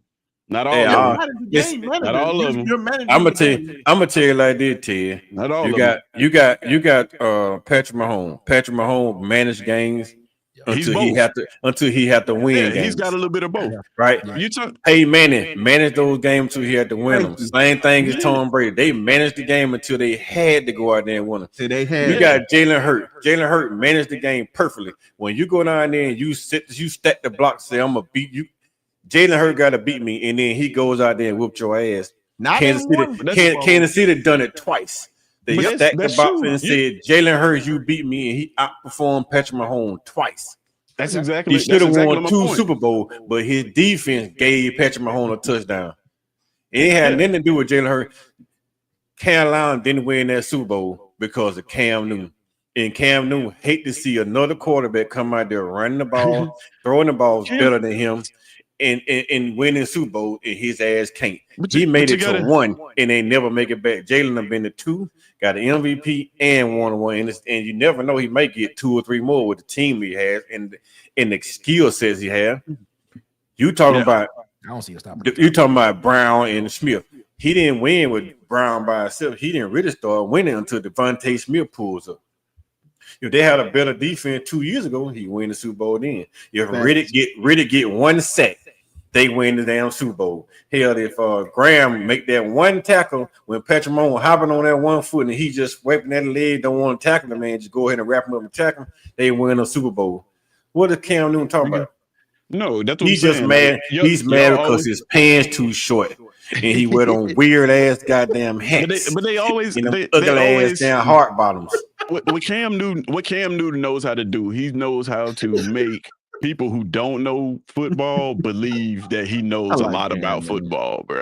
Oh, like he's got some videos out there that went viral where he does this sophisticated play call, and then he reduce it down to if my palm is showing, run a fade. If my palm is not showing, run a hitch to Kelvin Benjamin. And you wonder why the offense didn't work in the second year. You don't think these people are making millions of dollars that can see that? He notoriously went on the Gruden grinder. Couldn't call a play at Auburn. Gruden said, hey, call a play. He couldn't even do it. Why? Because that's what I'm about to say, Ted. If y'all Heisman Trophy MVP player was a game manager. Wait. Let me finish my point, though. He couldn't call a play, and it's not, it's not any fault of his own. I put it to you like that. It's something that happens to a lot of actually African American quarterbacks that have speed. A lot of times, I'll say it like this. If you're a coach and you got a quarterback that can run, and if you don't run him, you'll lose your job. Hold on, wait. We just saw Jackson Dart do the same thing. No. I'm talking about think about what I'm saying. At the high school level, if you got a quarterback, if you got a Cam Newton on your football team and you don't run him, and you lose games because you don't run this quarterback. He gives you the best chance to win. He's a running quarterback. You lose your job. If you don't simplify the game enough for him so he can run, you lose your job. So what happens is a lot of coaches put these simple systems where they just put these cards up, and these kids never really learn the nuances of the game. This is why by the time he got to the Patriots, it was like operating a manual shift car instead of an automatic. Now you got to call out your own protections. Now you got to do stuff you've never done in your career before, ever since high school, right? So when Cam Newton is speaking about game managers and all this other stuff, these are things he can't do. He couldn't keep Von Miller off his ass. If that was Peyton Manning would look at Von Miller and say, hey, you block him. But Cam Newton can't speak the language because he's never done that before. So then now this is what you get it. Wow. This is what you get it. He's speaking on somebody who's doing something he's never been able to do before. That's a really interesting take, Tez. That's a really interesting take. That's a really Scooby-Dooby-Doo. I don't like how you just try to reduce all African American quarterbacks. Not all of them. I don't mean that, but it happens a lot. Man, you just call Cam Newton Scooby-Doo, man. That's a really interesting take, Tez. It's not all of them, but it happens. No, say Cam. No, I'm not. Hey, he nearly called Cam Newton Scooby. I get what he's trying to say, though. I get your point, Ted. I get your point, Cam is the most famous example we're talking about, but it happens. I get your point, Ted, but I won't put that stigmatism on all African American quarterbacks. Exactly. I only put that. You can only put quarterbacks. You can only pretty put that on Cam Newton and a few others like RG3 that came in the league. That's only that relied on their legs instead of developing their own. You can put that on a few. Cam probably is, like I just said earlier, he's a Scooby Doo. His ass was too dumb anyway. The only reason why he was playing that position because he was just bigger than everybody else. I don't think. I'm gonna say it because I'm a Bama fan. I don't like his ass because he's talking about my quarterback. So I'm gonna call his ass big and he's never had to do it before, man. With those high water ass pants on, that weird ass hat. Because his pants so damn short that it's messing with his brain. Short ass pants and all that air go over damn leg and it's messing with his damn. I just want to say something real quick, Coach, and I'm gonna go to you. Go ahead. You good, bro. Just real quick. Auburn Cam, despise him. I hated him. NFL Cam, I like Cam. Now in I don't like him ass neither. He every day. I don't know. He just say some weird stuff, man. I just seen how Shador and Travis just act with him when he went down to UCF. And I didn't like it. It's like, man, he acts funny sometimes. He does. He does things and then think folks just supposed to be like, oh yeah, man, it was good. It's all good. But go ahead, Coach Sean. My fault. No, you good, brother. You good. I love listening to what you're saying. I'm gonna say this really quickly. I don't have nothing against Cam. I think Cam was awesome. I think he was great for what he did. That Auburn team that won a national championship, I don't think they would have won a national championship if Cam Newton hadn't been their quarterback. True. The Carolina team, while you guys right, to me, in my opinion, that defense was awesome. But I don't remember not one player on the offense that was all pro beside Cam. And finally, only thing I'm disagreeing with Cam said is he said that Jalen wasn't a top 10 quarterback. I watched Jalen Hurts on 3rd and 8 when the momentum was with Kansas City. I think it was Devontae Smith run a sluggo route. If you know what a sluggo is a slant and go. We call it, Coach Cardinal, we call it sluggos. Slant and go for people in the chat. It's a very difficult pass to make when you're in man coverage. The DB is right on you in your hip pocket. DB played very good coverage. Jalen put the ball right over Devontae's shoulder, bro. You know what I'm saying? 3-4-step drop, plant his back foot, fired that rascal, bro. Fired it right in Devontae. That's an NFL throw. Every quarterback can't make that throw, man. Trust me. Every quarterback cannot make that throw. Devontae burnt his DB, set them up for the touchdown, man. They took the lead. Then from that point on, you cannot say that man is not a top 10 quarterback. That's a lie. You cannot give me 10 other quarterbacks in the NFL that is better than him. There's other quarterbacks with talent. Look at Jared Goff. Look who he got. Look who Jared Goff got running back. Both of them. Look who Jared Goff got a receiver. J-Mo and Amon-Ra St. Brown. Facts and tight end. So you can't say because of his talent. Come on, man. Jalen Hurts has proved since he got there. Since the man got there, the Eagles hadn't been sorry. The man has got to the playoffs 4 times in 5 years, right? 2 Super Bowls in 3 years. Get that man his credit, man. Get that man his credit. And I add to that too, Coach Sean. Is he receiving core better than Joe Burrow? Will you take Jamar Chase over AJ Brown? Thank you. Oh no. Thank you. All day, every day. I'll take Jamar Chase or AJ Brown. I'll take T. Higgins or AJ Brown because he's big and fast. Higgins a ball. So you put either one of those with Devontae Smith, he still go to the Super Bowl and win. Joe Burrow made it to the Super Bowl, but did Joe Burrow win it? Ain't been back either. Nah. Cam Newton made it to the Super Bowl, didn't win it. If Cam Newton had been a game manager, Cam Newton probably would have been lasted longer in the league. It's something to be said. He think about it like that. It's something to be said when you saw the Eagles lose that game. You saw all the teams shaking hands and going. Jalen was the only one standing out there on the field watching the confetti fall. And then he sat on the bench and watched Kansas City celebrate. So we'll be back. That's all he said. Didn't disrespect nobody. We'll be back. That is a quarterback, man. You know what I'm saying? Patrick Mahomes came over there and shook his hand. He said, "We'll be back." And that was it. Jalen Hurts. He walked off the field.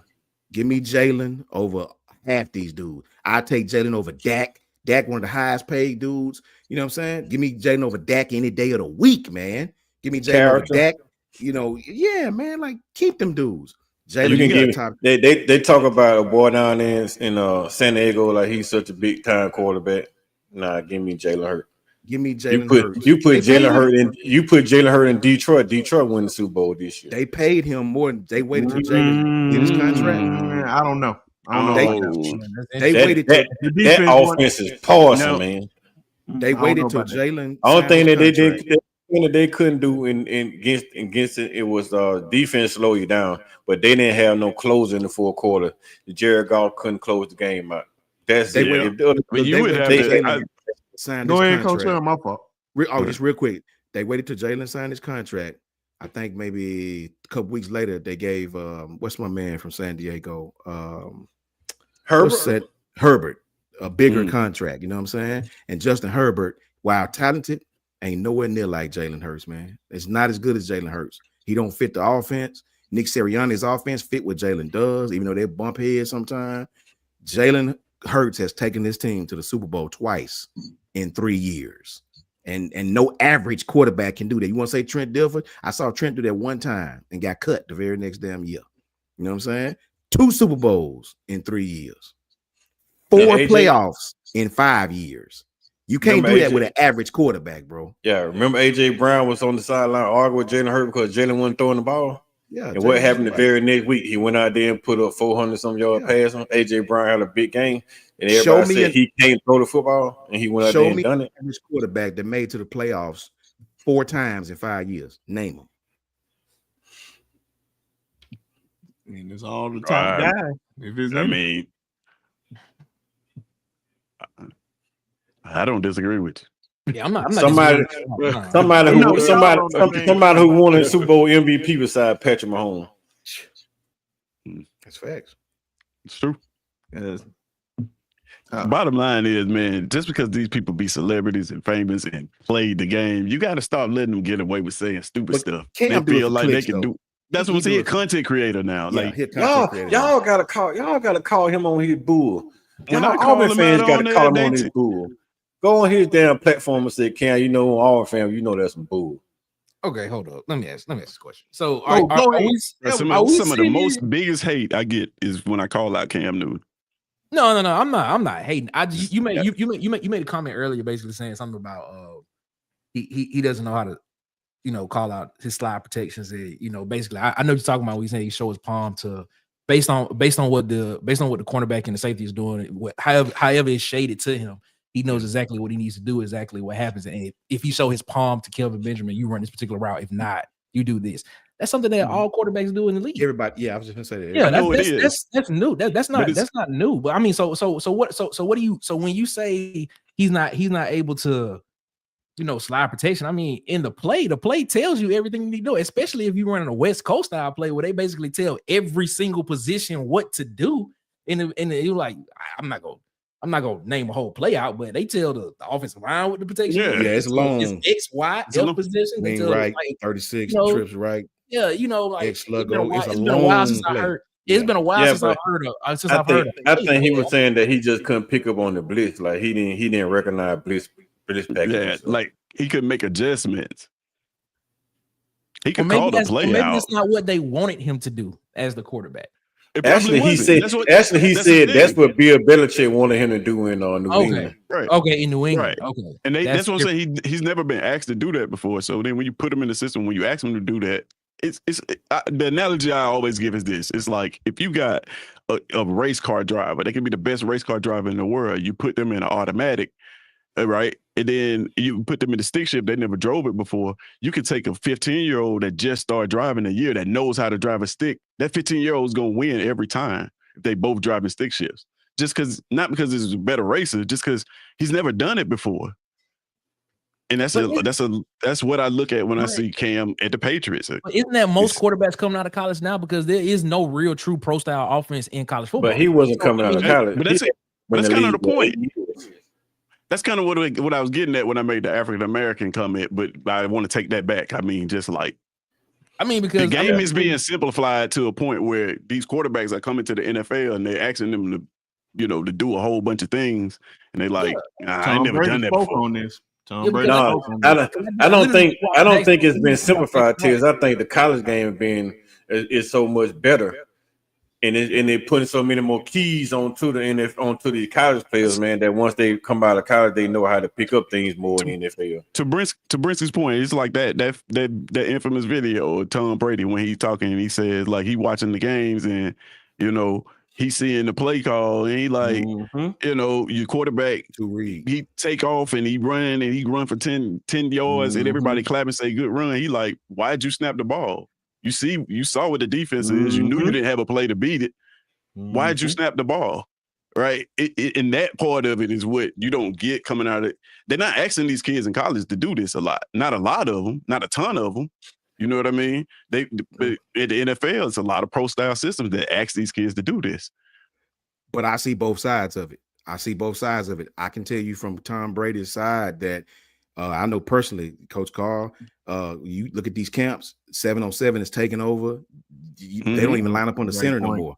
Yeah. I know kids that has never taken a snap under center. Making a call, white 80, looking where the mic at.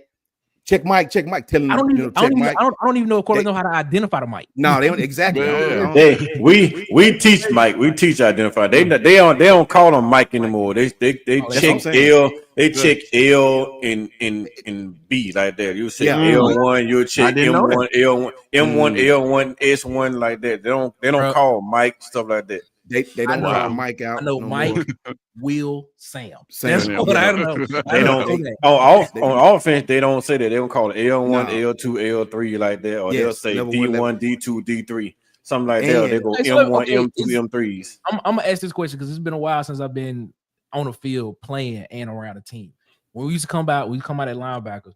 We used to check strong right, strong left, depending on what side the tight end is on. They still do that. Yeah.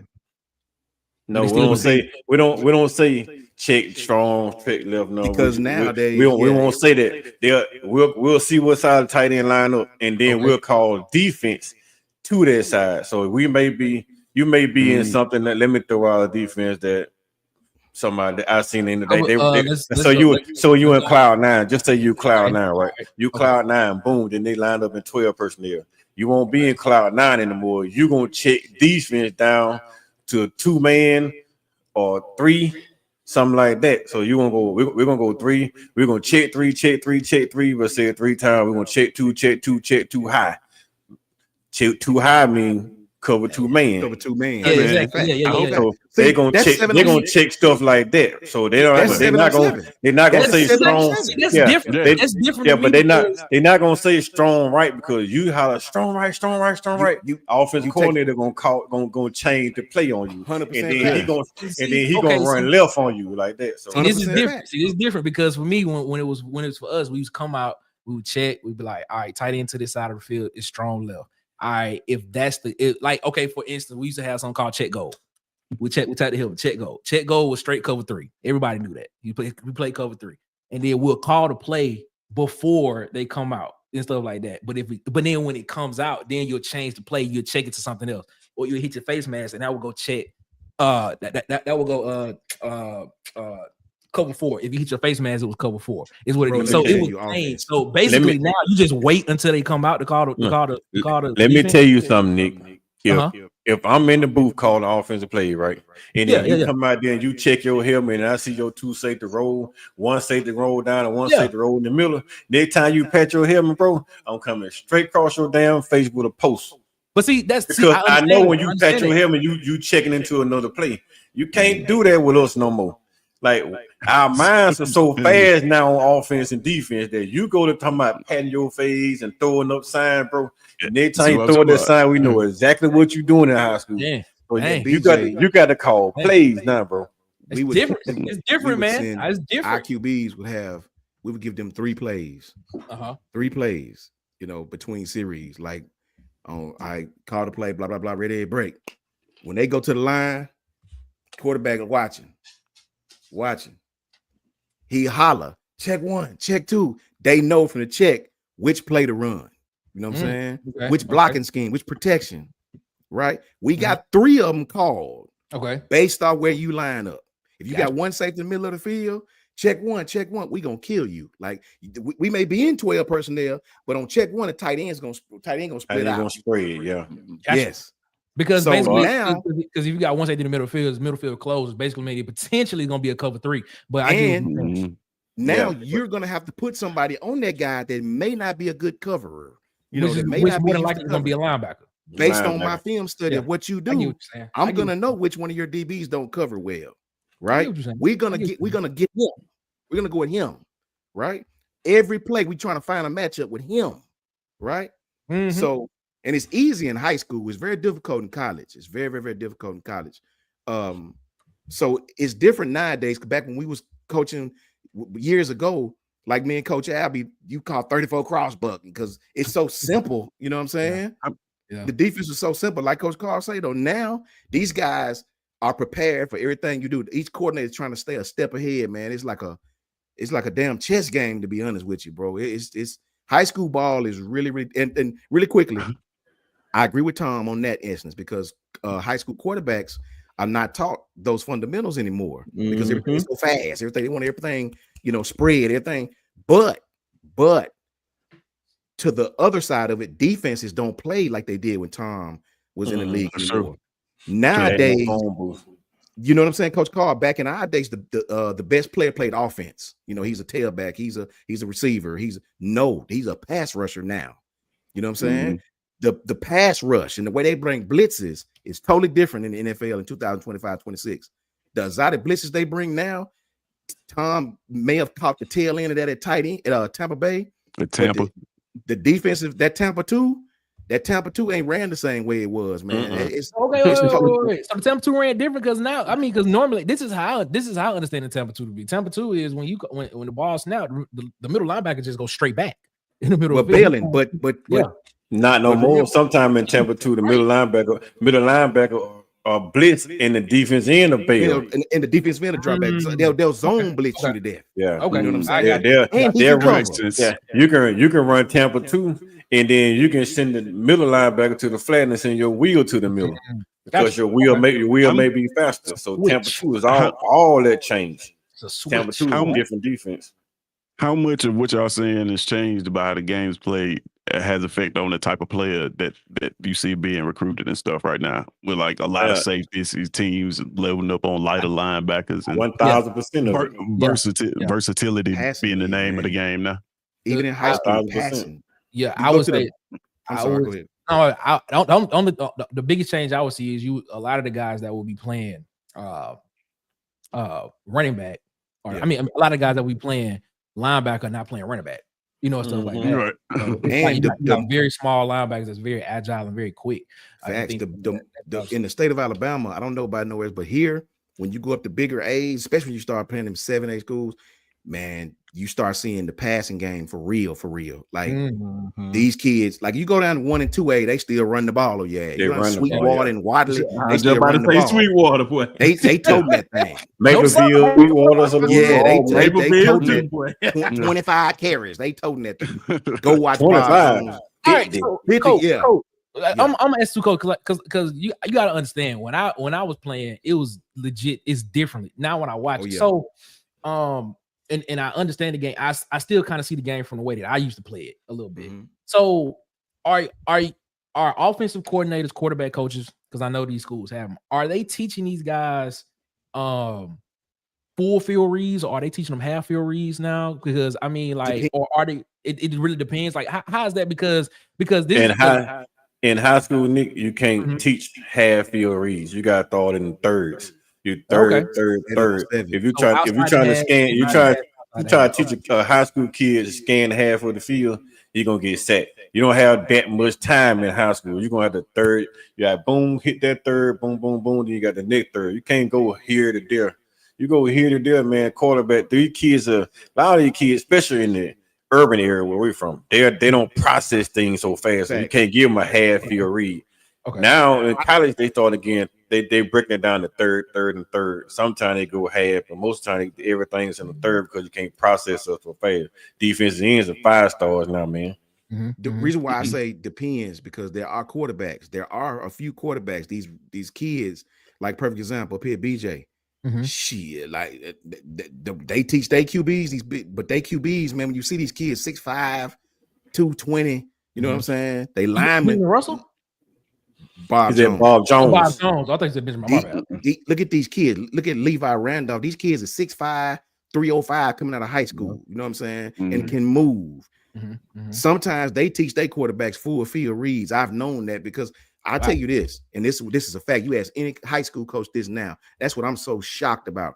The 7-on-7 game, man. In the bigger A's. I don't know about the lower A's, but the 7A football, in it up here in North Alabama, watching a 7-on-7 game is just like watching a high school game on Friday night for the offense.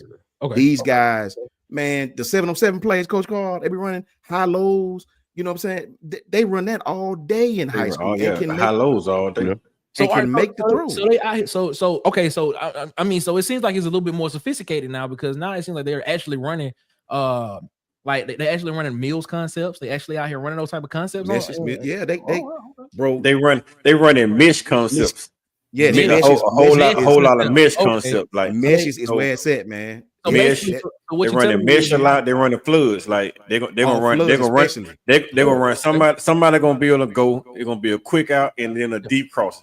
So if you jump, if you most times 7-on-7, you playing zone, right? You playing 2 or you playing 3. If that corner on that third sees that out and he slows down to stop on the out, that's the third. They're gonna bomb on top of you. That's where the flood come on. Cause Spoon, he bang bound, he gonna have to stop, and then somebody gonna come right in behind you on a go ball.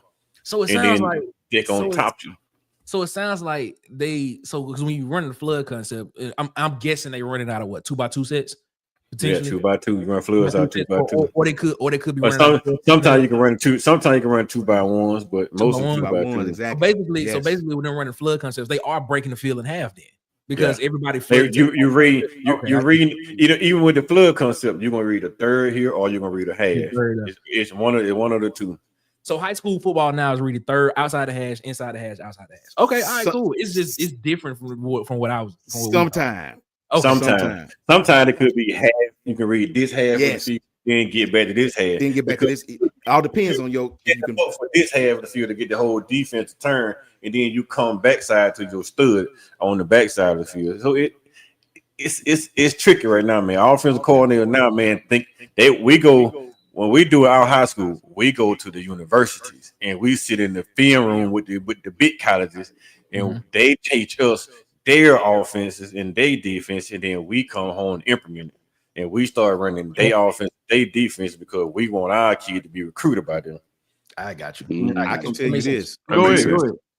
These kids at BJ, bro, I promise you, 1,000 different ways to run slant routes, 1,000 different formations to run the same slant route, same curl route, same comeback, posts, corners, hitches, right? They'll run that on you all day. I know schools up here that the running game is very much secondary to the passing game up here. It's wide open, it's spread the field.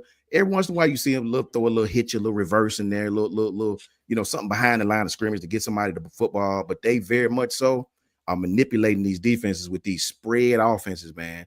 That's why I call it 7-on-7, because it is so crazy how just a few years ago, 7-on-7 was so different, But now you look at the bigger high school. Look at some of these schools that play on ESPN on Saturdays. Look how much they throw in the football. Just throwing these different routes, man. These kids are actually running. They're teaching these kids how to sink on these routes, on dig routes, how to sink your hips, how to explode at the top of heart rate. They're actually teaching that, man. You want to know why? Go ahead, Coach. Go ahead, because I want y'all to answer this one too. Hoover and Thompson. Exactly. Hoover especially. Yeah. Thompson University. Are they still teaching post what's the post corner? Is that what you're gonna say? Not post corner. I love post corner, boy. That's the best route God ever made. We know. That's the best route God ever made, man. Yeah, especially against a cover 3 of these. Facts. Think of high safety if you want to. I can't think of the name of what they call them now because they don't run it in the NFL, but they still. Before we get off, I know I want to go like post dig. That Are they still teaching that in college? I mean, in high school? They run a lot of post digs. But they don't do that. But they not doing that a lot in college and in the NFL. I mean, if you run the dig, you gonna hit. You gonna not hit the NFL. They run a quick post, the skinny post digs in the NFL. Skinny post facts. Okay. Facts. Skinny post. Facts. But I wanted to ask y'all this because I seen this. I thought it was interesting, which I highly disagree with the first one by a mile. He said best ever to wear these numbers. And so far, I only seen 25 so far. I'm about to say it got a little passionate up here for the future Heisman Trophy winner, Arch Manning. So we can't get into it today. I'm just messing with y'all. But just all what you see right now, I agree with 2 easily. Mm-hmm. No, Charles Wilson is a good 2. I'm not arguing. Number 2 is loaded though. That 2 is loaded. Come on. And the crazy thing is, man, like 3 of them are Heisman Trophy winners. That's what I'm saying. Come on. Yeah, right. That one, that's arguable. 2 is arguably probably the hardest one. What you got for 1? Number 2. So you agree with 2? I mean, it's the arguably one of the hardest number 2. Oh yeah. We try to scrutinize when you got. What about 4 1? 5 2. Man, I'm going Cam Newton at number 2, bro. I don't even think I gotta look up Anthony Carter. I ain't never seen Anthony Carter play. I mean, who the hell Anthony Carter but I'm not putting him over Larry Fitzgerald. I can promise you that.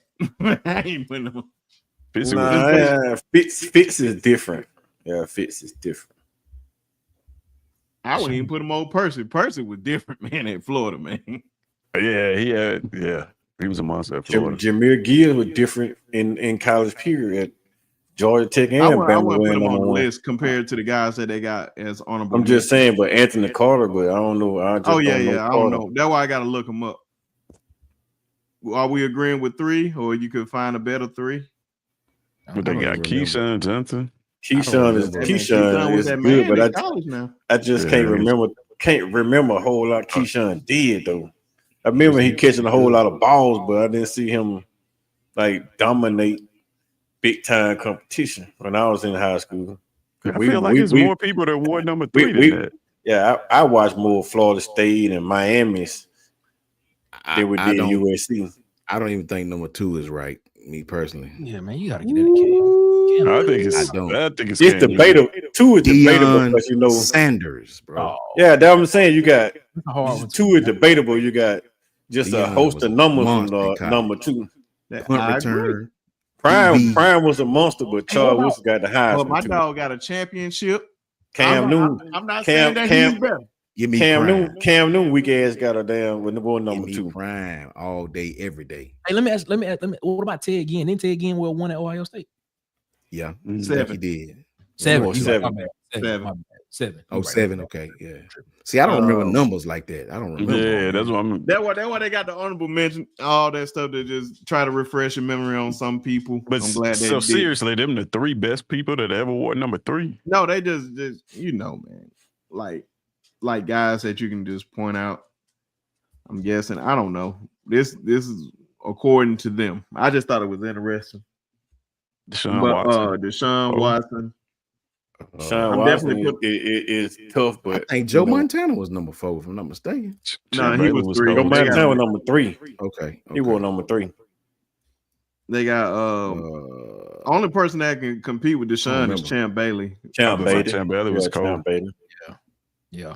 But I wouldn't put Champ in front of Deshaun. Deshaun did the unthinkable twice. Yeah. 5 is no argument here, man. Ain't no argument at all. Jameis Winston, I think, is only. He got Darren McFadden look like. Darren McFadden on there. Don't have my class. But I mean, it ain't no. They ain't got Jameis. Didn't Jameis Winston win? Yeah, Jameis won. They got him on there as honorable mention. Darren McFadden was a monster, but I mean, Reggie Bush is the reason why college football is the way it is right now. He spread college football out so bad. It is a shame. And then with the Bush push, Kyler Murray were number 1. He could be. No, I mean, I think he's the reason why. One of the reasons why people have athletes at QB. That little dude was stupid crazy. You know what I mean? I know. He was just different, man. Kyler Murray. He was. Yeah, he was different. I'll let it be the last. My wife called Kyler Murray damn Mighty Mouse because he's so fast and so small. I'm gonna let this be the last one before we close it out because I know we ran over Baker time. Mayfield. Come on, man. Who would? Smitty was 6, 7. Yes. No, Mike Vick is no. I know Mike Danny Vick won a lot. He won Mike a Vick lot. was 7. Yeah, Mike Vick was 7. Yeah, Smitty was 6. Smitty got a Heisman. I take Smitty over Baker. We acting like Danny Werfel ain't got a Heisman and a championship. Yeah, it don't matter. Danny Wolf ain't no Mike Vick, man. Come on. It's a best to ever wear. I don't think he's better than Michael Vick at all. No. Who was wore that? Yeah, Tommy Frazier wore number 6 in them. When he was quarterbacking out there in Ohio, Nebraska. I don't think Tommy Frazier was that. Tommy Frazier was a monster. Tommy Frazier was the man. Yeah, he was the man. That dude, man, they team was the man too. They team, bro. That Nebraska team with their running that option. I think Tommy Frazier was 6. It's a lot of teams today that don't want to see that Nebraska team. Please believe it. Please believe it. You around here getting your ass whooped by Vanderbilt. You definitely don't want to see Tommy Frazier come at you. Oh yeah, especially not in today's football. And Lawrence Phillips, Tommy Frazier, Trey 15. Well, 15. Well, you got to think Tommy Frazier running that Nebraska offense, and then Eric Crouch with his bag up, and he came in there and he ran this shit just like Tommy Frazier. Bro, they was beating people so bad, bro. They was beating that Florida. Look, that Florida team was killing everybody. Oh, man, they beat Florida so damn bad. Steve Spurrier in Florida was just whooping people's ass. I mean, just putting belt to ass. They played Nebraska in the national championship. Nebraska beat them boys. I ain't never seen Florida get handled like that. Whip them boys. Tommy Frazier was jogging 30 yards down the field. Got Dan O'Brien at 8. I'm putting Lamar up there. The Davey O'Brien trophy. Oh, he the trophy. He the trophy, but I think they'll give it to him because he's trophy. Who was number 8? Then Lamar Jackson was number 8. Yeah, Lions say you see them play. Yeah, they got honorable mention. Where the hell honorable mention there? I watched them in 19. Hello, mention that blow shit. They ain't got no 39. I saw Davey O'Brien play against Notre Dame one time. Oh, I can see clearly now. I had to blow this shit up. You got Marcus Mariota and Lamar Jackson. I get to Lamar Jackson. That Florida team with Ike Hilliard and Riedel Anthony and all them boys, and them boys was the best I've ever seen to receive at that time. Nebraska beat them boys 62-24 in the national championship game. Beat them like they stole something. That's one of the best teams I've ever seen with my eyeballs, that Nebraska squad with Tommy Frazier. Joe Frazier. Your opinion, what they saying Tommy Frazier got me thinking of Joe Frazier. Better than who? Were they better than Oklahoma with Marcus Dupree? Hell yeah. Man, what? Yeah. That Nebraska, bro. That Nebraska team is one of the best. It's teams today that would get their asses smashed by them boys. Back-to-back national championships. Them dudes was it's a lot of teams today. Man, Tommy Frazier in that quadruple damn option. Man, if you can't stop Vandy, they around here almost beating Texas, beating that. Them dudes was different, bro. Lawrence was bad there too. Tailback was a killer. You think if you drop that team in the Big Ten, in the Big Ten right now, do you think they be top 3? Yes, man. What? Tommy Frazier in that Nebraska offense in the Big Ten. Easy peasy. Yes. Man, they run through the Big Ten like it ain't. Man, bro. You think they win the Big Ten? They run through the Big Ten like it ain't that. I don't know, man. Bro, who gonna stop it? Y'all, please go back and Google. You get that same Brisket. You get that same team with them big old bowlers at the offensive line that couldn't nobody get around. Scheme, bro. Would they be able to stop Oregon from scoring though? Man, they defense. Oh yeah, they had the number 1 defense in college football. Bro, they defense on black shirts for a reason, bro. Them boys was no joke. I'm telling y'all, bro. They had the number 1 defense and number 1 offense in football. That's how I'm gonna set up. Trust me, I wouldn't want to see him. I think on offense you wouldn't be able to stop them, but I think that defensively they probably a little bit too heavy, too slow, just because they come from an older generation of players. Bro, you bugging. I think one of his offense was just spread them out. Tripping, bro. What the bro? I could argue that some of the athletes on that team was better than some of the ones today. They were different and tougher. So I mean, they're tougher. Not I mean, tougher is the difference. Y'all like crazy. the versatility that you need on defense today. I don't know if those guys tell you go across the middle on some of those kids, they getting their head tore. I don't think they're it went no concussion protocol back then. They just gonna put 4 wide, and then the middle of the field gonna be wide open. Y'all talking about speed. And if they get their hands on you, they're going on that bus.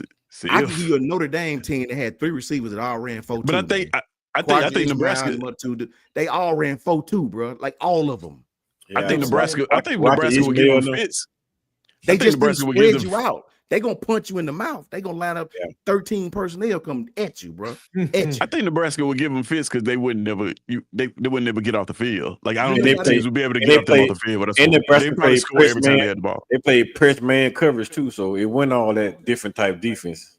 And they better control the clock better than these teams would. You know why these teams would lose? Because today's linebackers are soft as mashed potatoes. That's why you got to feel playing that kind of offense.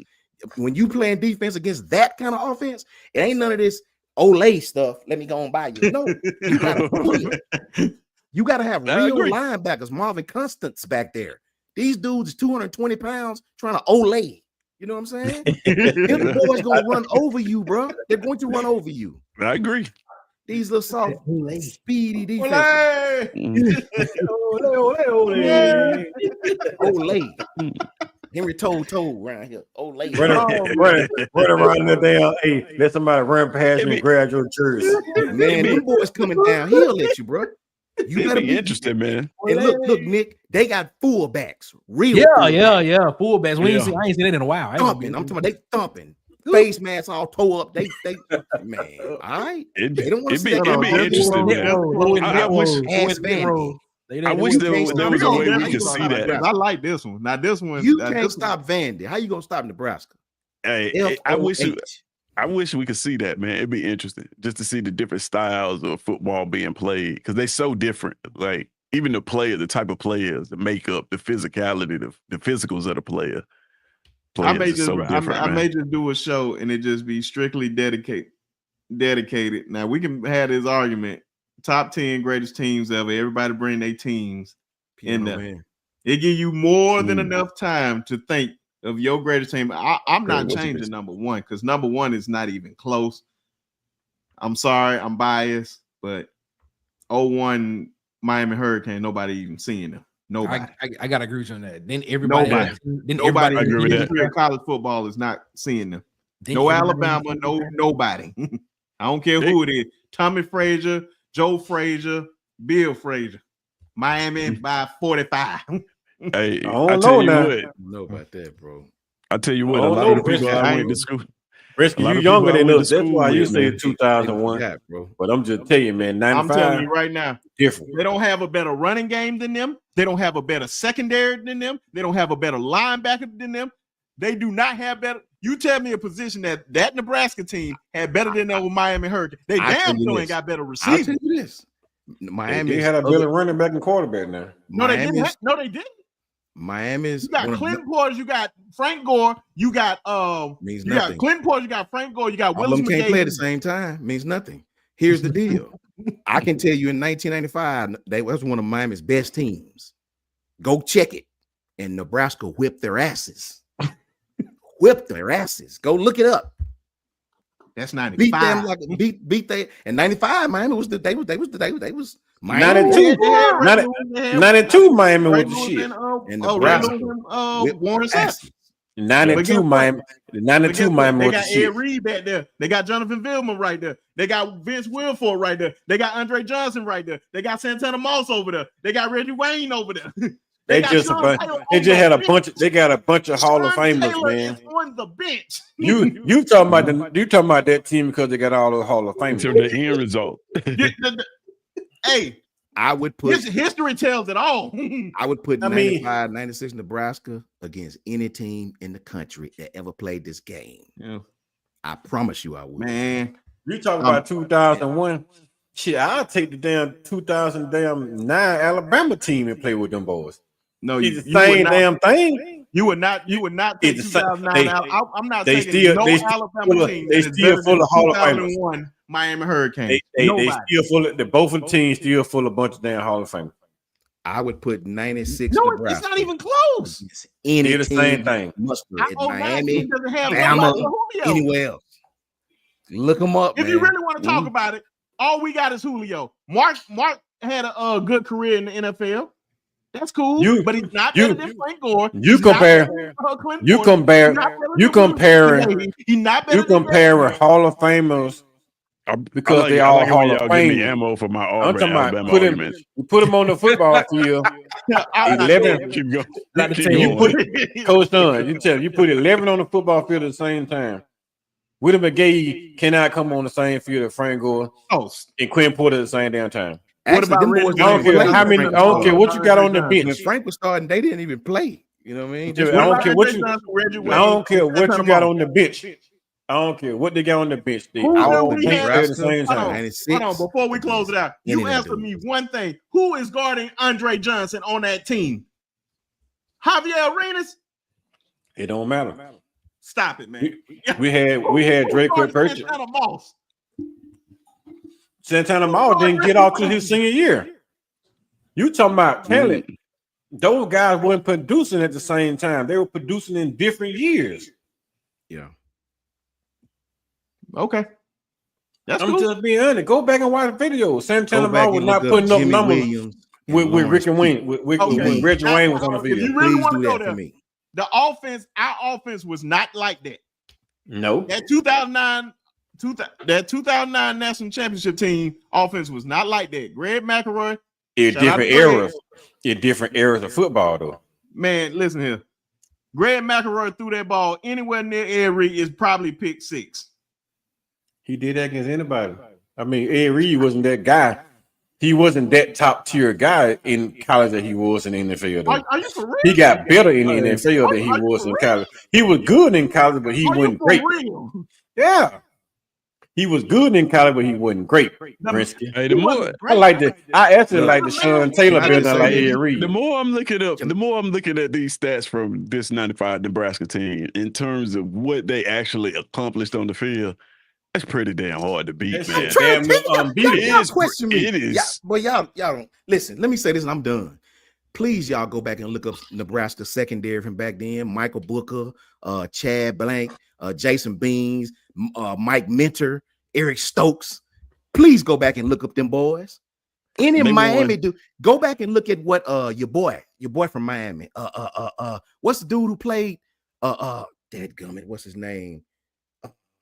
What's the boy from Miami who he's like the athletic director or something now?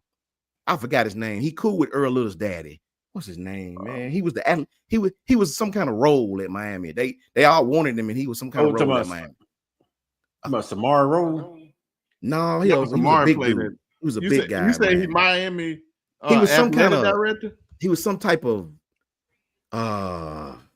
He was some kind of. They hired him to do something with Mario Cristobal. He was, what was his name? He played at Miami, and he's really popular among the Miami faithful.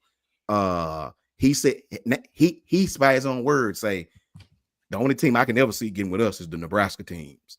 But I'm telling you, y'all better go watch 96 Nebraska won every game by the last time they played Miami. They won every game by at least 14 points. Them dudes was outscored opponents 638 to 174. 3 natties. I think they won 3 times. I'm not mistaken. Eric Cox won 1, didn't they? They won the Big East. The Big East went 24-7 that year. Them dudes.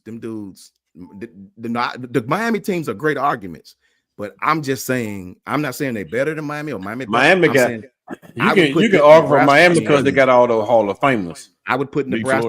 I'm talking about a team that year. I just don't like that disrespect you gave to Ed Reed. I would put that Ed Reed was good in college, but he wasn't great. I like the Sean Taylor. I like Sean Taylor in college better than I like Ed Reed. Drop good and add great. Ed Reed, he did good in college. He really did. You can really 1995, 96 Nebraska. and see who Ed Reed was on a broken shoulder. Who this man is? Go watch it. Better yet, YouTube watching. The 2001 Miami team had a record 38 guys to get drafted. That's what I'm saying. It's just a team overall team. And what? How many? In what year? Team. That's not one 21 year. power forwards in multiple years. Have had 38 or okay, fewer. well, if it's about draft picks, Alabama had 35 in 3 years.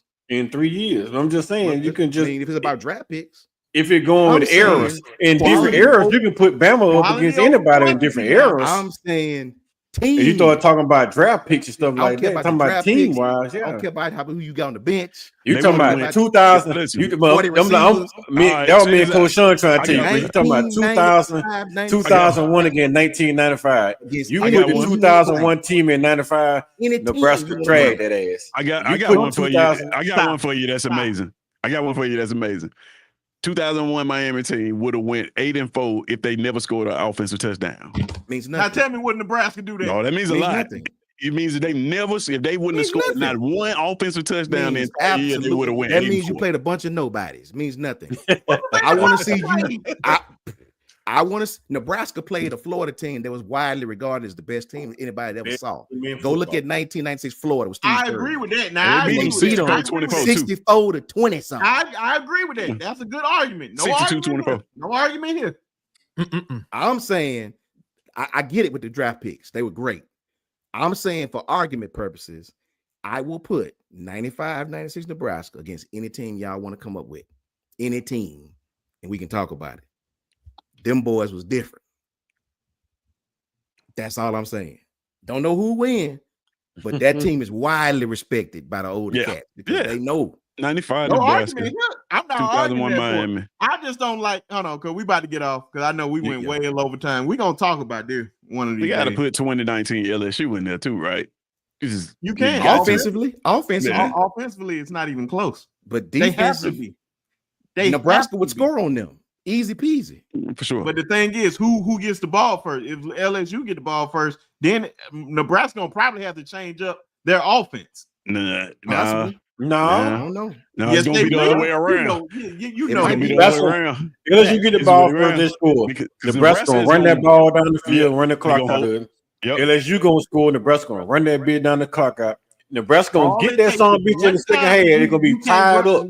14-14, and Nebraska gonna run that beat down there. Y'all gotta realize, man, they're gonna get the ball last, and they're gonna beat LSU. This is a key component, bro. Yes, players today are bigger, stronger, faster, but they also weaker today. They more, I ain't gonna say the P word. They most tender today. These players are not tough like back then. Player get his fingernail torn off. They walk around holding his hand. Them dudes back then was built different, brother. I promise y'all. They was built. I just said that, right? I ain't gonna lie, man. My football career ended in the 8th grade, man. Them boys went across the middle, 5-yard slant, got laid out by a guy from Bullitt County. I blacked out. They had to put the salt to wake me up. That's my claim to fame. I was like, nope. That's it. Shit. That was classic. My finger got stuck in a dude's helmet. You see that big? That was a bone. You can probably see it right there. Hey. You see that? That was a bone. My finger got stuck in a dude's helmet. I heard it pop. My finger was going that way. The finger was turned that way. Guess what I did? They put a splint on that rascal. Finished the game, buddy. And we won. You talking about against Bama State, Susan? I got the smelling salt 2 times, and they scratching my ass off the field. They had to cut my privacy out my stomach, Prince.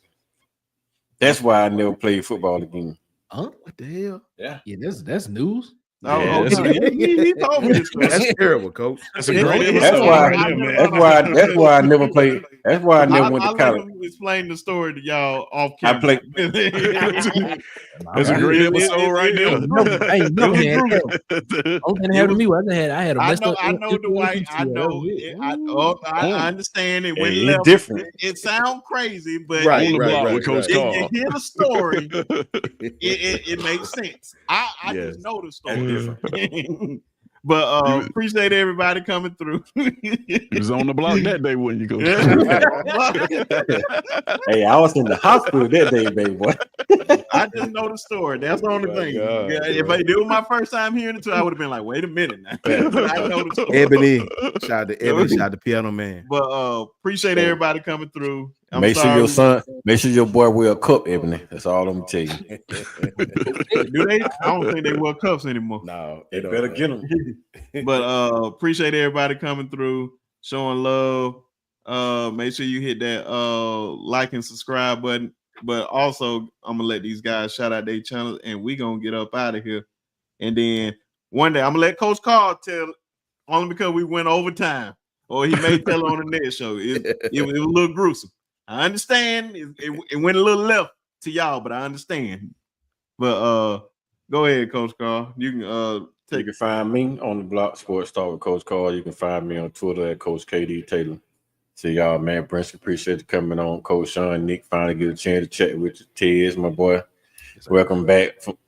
And I know you had your good times with good subs, man. So congratulations, Brinsky. I sent out that thing to Miss Michelle, and still, we had to celebrate Brinsky's birthday on the bang. So I hope everybody get their prizes and be happy. Yeah, and you ain't getting no deluxe edition either. Hey man, yeah, see that right there? Hey man, if you're on YouTube, man, and you want to come over here and want to hear some Auburn talk, some SEC football talk, some college football talk, hey, go follow us there at Water Cooler Talk Sports, man, on YouTube. We're trying to hit 700 subscribers before the season starts. So yeah, man, come on over there. Hit the subscribe button, listen to us talk. We just have a good time.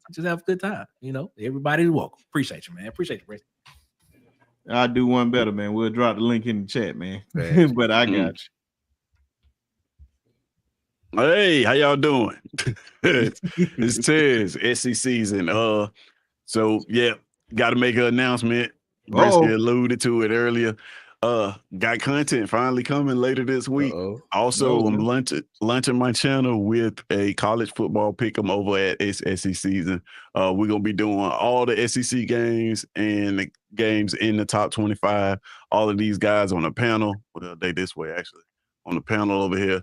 They are invited. Everybody in the chat is invited. Man, if there's only one requirement, and that's you got to subscribe to the channel. And I am giving away a custom trophy by Coach Carl at On the Block Sports. Y'all got to see it. I don't want to unveil it just yet, but it's pretty nice.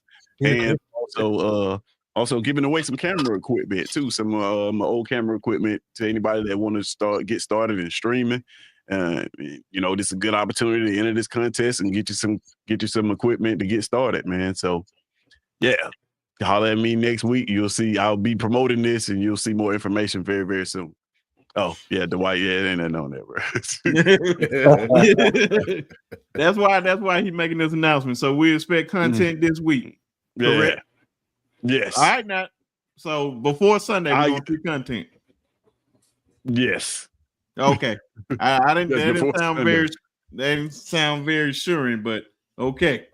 You might get it tomorrow. Can't wait for that, man. You know what I mean? Everybody tap in for sure, man. Let everybody know so everybody know when you tap. Everybody, we all subscribe. For sure. Thank y'all, you. I expect y'all to compete too, man. So y'all definitely get in there. And we're gonna make some picks and see who come out on top. Facts, bro. I will be there, my broski. Facts, man. Much love to everybody on the panel, all my brothers. Thank you to Brinsky, man, for letting us do our thing and have a good time and talk football, man. Always a good time with all these guys, man. Much love to Ty, much love to Jance, much love to Coach Al in the chat, my brother Piano Man in the chat, much love to KB, Kangaroo Black, Justin Smith, my brother John, you know what I'm saying? Shout out to John, wherever you at, John. Everybody at Bama Standard, Justin and all the fellas at Bama Standard, man. Clint Lamb, everybody, all the Bama content creators is doing their thing, man. Much love to all those guys. Great platforms, man. You can find me at JMHO Sports Talk. Coach I, too. Shout out to Coach I. Oh, yeah. And both Jasons, Walker and Hall of Fame Sports. Much love to all those guys. Find me at JMHO Sports Talk. Just my humble opinion. That's all it is. JMHO Sports Talk on Twitter and YouTube. And of course, man, y'all already know. Prince Shaw with the Sharpshooter Sports Talk. Subscribe to the channel, all that good stuff. Make sure you hit the like button. If you want to be a member of the channel, you already know what to do. Go hit that member button and all that. But since I got our girl Ebony, and I call her Miss Williams, in the chat, Ebony, definitely want to give a big shout out to her son, who is on the team, Noah Carter, for being this week scholar, being the scholar athlete of the week. So definitely shout out to Noah on there. So definitely big shout out. I know Piano Man said it on his channel. The boy getting his lesson. Oh yeah, lesson. Very, very, very important. Oh yeah, man. It's extremely important. So man, he's definitely gonna kick ass in the classroom and on the field. So yes, sir. Definitely shout out to Noah. The boy been in the weight room. The boy has been in the weight room. Yes, he has. So man, definitely can't wait to see him do that, and just want to give a shout out to her so she can be a proud mother. So facts. He's definitely making you proud. So yeah, definitely. So it was like 2 weeks ago, but hey, you know how they are, man. We just got to show love. Just got to show love. Always. Yes, sir. But yeah, man, make sure you guys also catch our guy out in the morning. Piano Man, I think he about to close out his summer series. Facts. He was literally my entertainment in the morning while I was at work. Facts. Me too, man. So man, y'all make sure y'all go over there and catch him tomorrow morning. Let's get him over to 300 subscribers. So definitely see y'all in the morning over there. Facts. And always and forever. Y'all already know. Elpham. Elpham, the legend, the GOAT. Whatever. Can you slide that across a little bit to get that Nick? Just because I see him right here, I got to get him on the show. I'm gonna get him on the show. The great, the legend, Bobby Humphrey. Just gotta get him on here, man. I'm cheesing like a motherfucker, man. Yeah. Like, man. So that's dope, man. Shout out to everybody, man. Roll Tide, and we'll catch y'all on the next one.